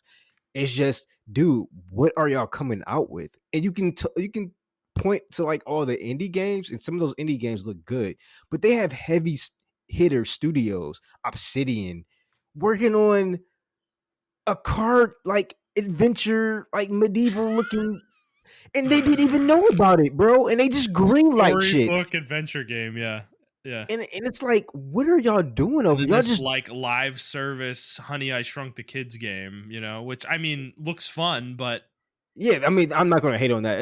It's a good game. I know, but like, why is Obsidian making that? I don't know, dude. No, you're right though. Why are you like? What is Team Ninja? Dude, this doing? is the team that has hardcore computer like CRPG pedigree, bro. Like hardcore. They made some of the best CRPGs that have ever been made, and they're like making live service. Like what? Like in them? I don't know, dude. Like I know people are gonna point to Avowed and be like, "Oh, they're making Avowed." It's like, when did they announce that? Like 2 years ago, and we've seen like nothing of it. Where is that game? What happened? What happened to that game? Where's it go? Where is it? Where is it? Are they even making it anymore? I don't know. Like I don't know. That's what I'm saying. Like we don't know. Like Ninja Theory, right? They're still working on whatchamacallit? Suya? Oh, Hellblade, yeah. They're 2. still working on Hellblade 2, which Where's look that game? good. Yeah, where's that game though? 2. Is that all the studios working on? Their other game flopped. You remember that other party game they made, or that fighting game they made, or whatever the fuck it was? Yeah. It was like, what are y'all greenlighting over there? Like Ninja Theory can make really good action games. Get these motherfuckers to make a good action game, bro. Like we know they have skill. We saw Devil May Cry. Like they have skill. No, it's we've seen Odyssey, Lost Odyssey, or Last Odyssey. Yeah. Last Odyssey. One of those. We've seen those games, bro. We've seen Heavenly Sword. We know they can make these games, bro. Like, why are y'all just letting them do? Like, and I understand, like, oh, you want artistic vision and creative choice and everything, but like, what's going to pay the bills though? At the end of the day, like, I know we were just talking about capitalism. Yeah, but it's like, what's going to pay the bills? Like, are you going to greenlight the games people want, or are you going to like, I don't know, like me and Justin can make one of the most complicated JRPGs that we want, that has the best action, animation, combat, and everything, but it's going to be like for the 1%, right? For the 1% of people that like that shit. Right. Yeah. So yeah. Well, I don't know. That's like it feels like Microsoft is like that, that like manager that's like lets their people walk all over them, and just do whatever they want, That's what it feels like. They're the manager that's like that wants to be in with the in crowd, or the dad that wants. They want to be cool. Liked. Yeah, they want to be liked by they want to be liked so bad by their by their subordinates that they never discipline or anything. It's like, hey dad, can we stay up to 2:00 in the morning on school night? Sure, guys, you sure can. Does your mother let you do that? No, she doesn't. Well, you know what? Over here, you can. He's like the divorced dad, right? Yeah. Like over here, you guys can. You can do that. You can drink. You can drink late and everything. Yeah, man. No, that's what it feels like. It's just like it's like complete chaos. Like what? Like, dude, because you're totally right. You're like calling this out. These studios, like, they have pedigree, and they're not making any games that like are within that, and that is I'm sorry. Like I get it. You want your studios to have creative freedom and to be able to do whatever they want, but I'm with you though. There is a point where you're like, stick to your strengths, dude. Like I don't know. Like, with a fucking Rare, dude, with like whatever that Everwild game Oh is my that fucking god! I don't even they like talk had about to Rare. they had to fucking Oh my reboot. god! Like when you're at the point where you need to reboot it, they should have just made them cancel it, Like, no, we're done. Like What are they fucking doing? What is Rare doing? they What got is that company? What is that? the pirate game, I guess, whatever the fuck it's called. I forget. Oh yeah, Sea of Thieves. I Sea of forgot about Thieves, that yeah, game. they got that one. That That's one's pretty actually that one's actually really yeah, it has popular. yeah, that was a cult. That's a cult classic. Like a lot of people like that game a lot. Yeah. Uh, Yeah. I guess you can say Sea of Thieves. Yeah, that's a good one. But like, what else though? Like that's all y'all working on? I know y'all Halo's got a bigger team. Halo's a disaster, bro. Like They for Halo to be, I think. I don't know why it's not getting as much press. It is, but it's not. I think Halo is on the degree of like Cyberpunk or even worse, like Anthem. That's what I think. I think really? it's that level. Wow. I think it's that level. Damn, dude. Because That's scary. yes, they released a finished product, or yeah, the product is like viable. It can get through, but like no one's talking. And then like the campaign's good too, but like no one's talking about the disasters of like how buggy like the multiplayer was. Like, yeah, once we got in and we played, we can play. But like we can't do custom matches. We can't do all this. Well, dude, other shit. remember Jet like couldn't play the game. It would crash. Yeah, Jet couldn't play the game at all. In the middle of a match, it would just crash, and he couldn't play. He was out. And I've learned to find out that's a common issue. Yeah. Like certain people just can't play the game, and there's no rhyme or reason why. Yeah. And it's like this game was and like people are like, well, Montrell, you can play the story mode and everything like that. And it's like, yes, I can play the story mode, and the story mode's decent. I will give them that. But like, why can't I play a co-op with me? Why is everything taking so long to fucking come out? You had 7 years to work on this game. That's what I don't get. The roadmap that came out like a couple weeks ago. It's like do you have like 20 people at the studio? Like how is it possible that you can't even make a battle pass in 6 months? Like what? Like, dude, they can't even keep up with their battle pass length, Like, how Apex is like on a schedule where they have a battle pass every 90 days, and it's like it's on schedule, dude. Like sometimes they delay it for like a week and that's it. It's usually fine, right? Yeah. Like they always hit their dates though, pretty much. And it's like they've pretty much never missed, and it's always a good cadence to it. Whereas where it's like Halo, like they have no like their schedule's just, dude, they're gonna come out in like February and be like, hey guys, we need another couple months for season 2. Yeah, and that's what I'm expecting. What are you talking I'm expecting about, dude? to do that. Like, what are you talking about? You've been in season 1 for a year and a half. That's not how live service games work. Well, by the point it comes out. But no, that's still crazy though. I haven't even realized it's been a year and a half. Dude, the game came out a year ago in November, 2 months from now. Like the end of November. Yeah. Yeah, dude, that's like, it's crazy. They've totally whiffed with that. And then like I think about Gears, they've just run Gears into the ground. I feel like who even cares about Gears, Like I don't remember the last time a Gears game came out and people were genuinely hyped for it, Well, a lot of people did like Gears 5. They legitimately love Gears 5. Sure, but did it like light the world on fire? I don't. No, I didn't get a lot of people back into Gears. When was the last time you heard anybody talk about Gears? That's true. Gears 5, like when the game came out. That's probably it, right? I think the last time people were excited when we were talking about that Gears XCOM game that was about to come out. Oh yeah, Gears Tactics. That did come out. Yeah. But then it's like Fable, right? They re-announced Fable. Where's that? Yeah. That must be their nuclear option because they won't say anything else about the game. We haven't heard shit about it. Like they just, I don't know. I read an article saying that Microsoft wants them to show Fable, but the studio is like, no. Like what? Like that's what I'm okay, talking guys. about. Well, I'm just okay, guys. Okay, well, we won't show the trailer then. Hey, bud. Your TV's a little loud here. Shut up, Dad. Get out my room. Okay. Okay, buddy. Okay. I'm sorry. Yeah, that's exactly what the studio did. Did. Like God, man. How long have they been working on Fable? We don't even know. We have no idea. wasn't it announced? Wasn't that one announced like 2 years ago too, or like a year and a half ago? I like Year if and a half ago, something like that. Yeah. yeah, But there's it been was the rumors like E3. It was E3 of last year, right around yeah, but E3 there's time. been Yeah. rumors that they've been working on like people have literally been asking for Fable. People who don't even own Xboxes, bro. They're like, "Yo, I would come back to Xbox if they just release a Fable I'll game. play I Fable. want a Fable game." I'll play Fable. Yeah. Yeah, and I just don't know what they're doing at Xbox. Like they have a whole bunch of IPs that they're sitting on that they can come back for them. They got a whole bunch of good studios that they can either buy or like lease to third party or Yeah. whatever. I'm pretty sure if they go to Platinum right now because Platinum's probably desperate at this point.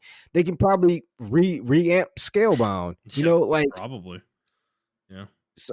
So it's They like, were what are begging y'all for it doing? like a few months ago. So Yeah.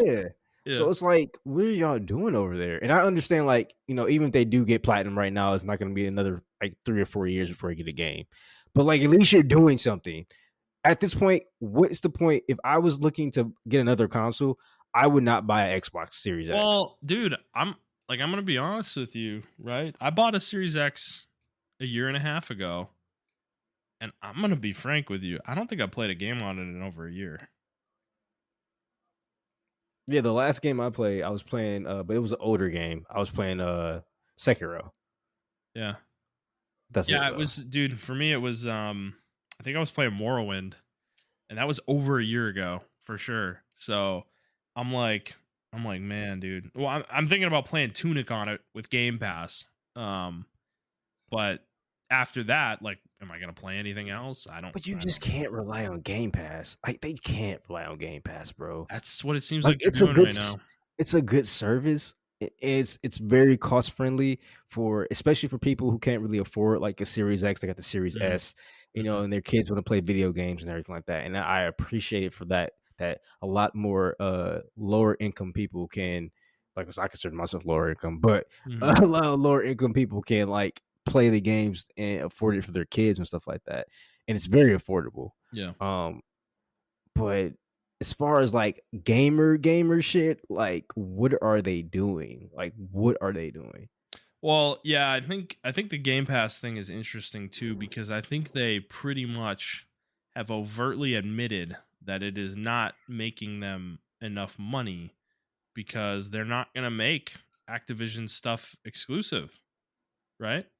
Yeah, If they could afford it, they would, right? Like you're right. if they thought it would make Game Pass big enough to make them money, they would do it. But clearly they don't believe that. They think they're going to make way more money by keeping it on PlayStation. Same with Diablo, same with Overwatch, right? And I think that's a tacit omission on their part that it's not probably not profitable like right now still with 30 million subscribers, you know? So yeah, I don't know. They're in a weird spot right now. I think they're very forward thinking, but they're in this awkward position right now where we're not in the future, right? Like we're not at the future they want yet, and we're still pretty far away from it. And to be frank, like Sony is just beating them so hard on content, like it's like embarrassing how bad of a beatdown it is that I just like I don't know. I don't know if Game Pass is enough, dude. I really don't think it is, you know? Um and Sony can always break glass, right? Like they're always going to have in their back pocket is putting their first party games day and date on the PlayStation Plus Premium or whatever, you know? Um and I don't know. Like it doesn't feel like Microsoft is it's like how long has Phil Spencer been at the head of Xbox at this point? 6 years, 7? I think it's longer than that. No, well, it hasn't been 10 years yet. So yeah, probably about 6 or 7.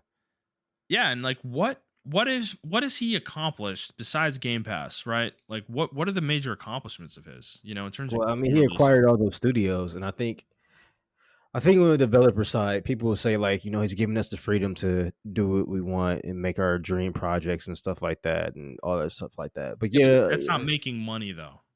Like I'm sure, yeah, people are happy. They like working for Microsoft. They're happy to be acquired. It's like it's a good, that's like good well, PR. But not even like it's not making money. Like to be honest with you, like and I know this is very subjective, they're just not fun. Like, Yeah. you can make your dream game, but it's just not fun. Yeah. Like, I don't even care about the money making aspect of it now. I just want a fun fucking game.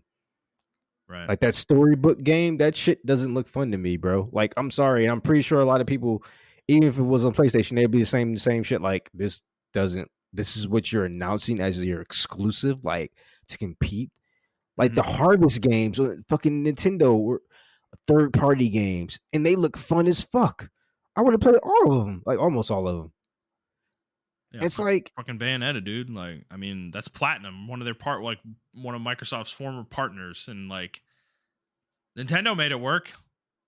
You know, it's like, but Microsoft couldn't for some reason. Microsoft needs to lean into their audience. Their audience is Western gamers. Give Yeah, us RPGs. Give us some good shooters. Give us some good something, bro. At this point, something. I'm over shooters. I'm like, bro, just give me a good shooter at this point. fucking fix Halo. Like, it's embarrassing what Halo has turned into, dude. Like, it's unbelievable what has happened to that franchise. You know what's funny? They would still have Bungie under their belt if they just let Bungie do what they wanted to do. Like Yeah, I think so. I think that's what they're doing, right? They don't want another Bungie situation because Bungie wanted to make Destiny for Xbox. They're like, hey, we're pitching this idea to you, and their Xbox was like, nope, make more Halos, yeah. and they're like, all right, this is going to be our last one. They were dipping out, Yeah, but and then they there's dipped like a out. give and take, right? Like, this is what they don't. I don't. This is what they don't get. Like, you can give your studios that, that game that they want to make, right? Like, for sure, you don't have to, but you don't have to like let them do. That's all they do, Let them do whatever they want. Like, there's got to be some amount of. I mean, I don't know. I guess Avowed. You've got Outer Worlds 2. Like, those are probably big hitters from Obsidian, but again, what have we seen from either of those games? Nothing. I've seen more of this new game, the I forget the name of it, but Penitent. Yeah, we've seen more of that game than either of the other two. And they were in development much longer. I understand that they're different games and they take way longer to make, but you think we'd have some gameplay or something, you know, at this point. So, yeah, I don't know, man. I think Well, I mean, obviously it's Microsoft. They're not in trouble, right? Like, they could stay in this game as long as they fucking want. They could fucking never make any money off Xbox Yeah, and and that's paying the it. But problem. Like, there comes to a point where it's just too much. There's just too much money, and you have to be competitive at some point, right? yeah, And I don't think they're at the point where Xbox is losing money. I think Xbox is still making Microsoft plenty of no, I money. don't think they're losing money. Yeah, no. So Well, I don't know. We say that. I mean, we say that, and they're spending 68 billion to buy Activision. I'm pretty sure they're losing money by doing that, but they're gonna make that back this year they'll make with it Modern back. Warfare I 2. mean, they're gonna Yeah, no. Microsoft will make that back in a couple quarters. Yeah, for yeah. sure. But But I'm saying Call of Duty will make that money back itself. no, it won't. Not 68 billion, but it'll make a lot of money Nah, back. that's gonna take a lot of Call of Duty games to make that back for Yeah. sure. But yeah, I guess if you combine it with like Diablo 4, that game's gonna make a fuck ton of money. Overwatch 2, I'm pretty sure is gonna make a fuck ton of money. But we're skeptical of it. Um, you know, so Activision's got enough stuff that I think Microsoft will be able to make a shitload of money off of it. But and of course they still own Minecraft, so like that's just a money printer at this point. Yeah. Fucking so I mean, yeah, Microsoft overall, like Xbox is probably fine, right? They have enough big assets that they can cover this shit. I doubt Obsidian costs that much to run. I doubt Rare costs that much to run. I doubt, some of these other smaller studios that they require, like Ninja Theory, I doubt they cost that much for them to run, right? Or Yeah. Double Fine, like they don't cost that much for Microsoft to run those studios, relative to like some of their bigger ones, So and of course they have Bethesda too. So I mean, Starfield is going to sell a lot of copies, right? Our skepticism notwithstanding, it is going to sell a fuck ton of copies, Yeah, exactly. because whether we believe the game should be hyped or not, it is hyped, right? So people are excited about it, and that leads to sales. So I mean, we're being really negative, I think for good reason, but we got to keep it in perspective. Like Xbox is probably doing okay. Like they're probably doing fine for the most part. And when they have Activision, I think they're really going to be doing fine. But I think Microsoft like clearly needs to take a stronger hand a little bit with their studios. I'm not saying be an asshole, but like say no sometimes, It's just like I don't know. So, all right, Montrell, we've gone on long enough. I think we're almost at 2 hours 40 minutes here. This is a beefy episode, which I'm not surprised. I mean, 3 showcases is going to do that to us.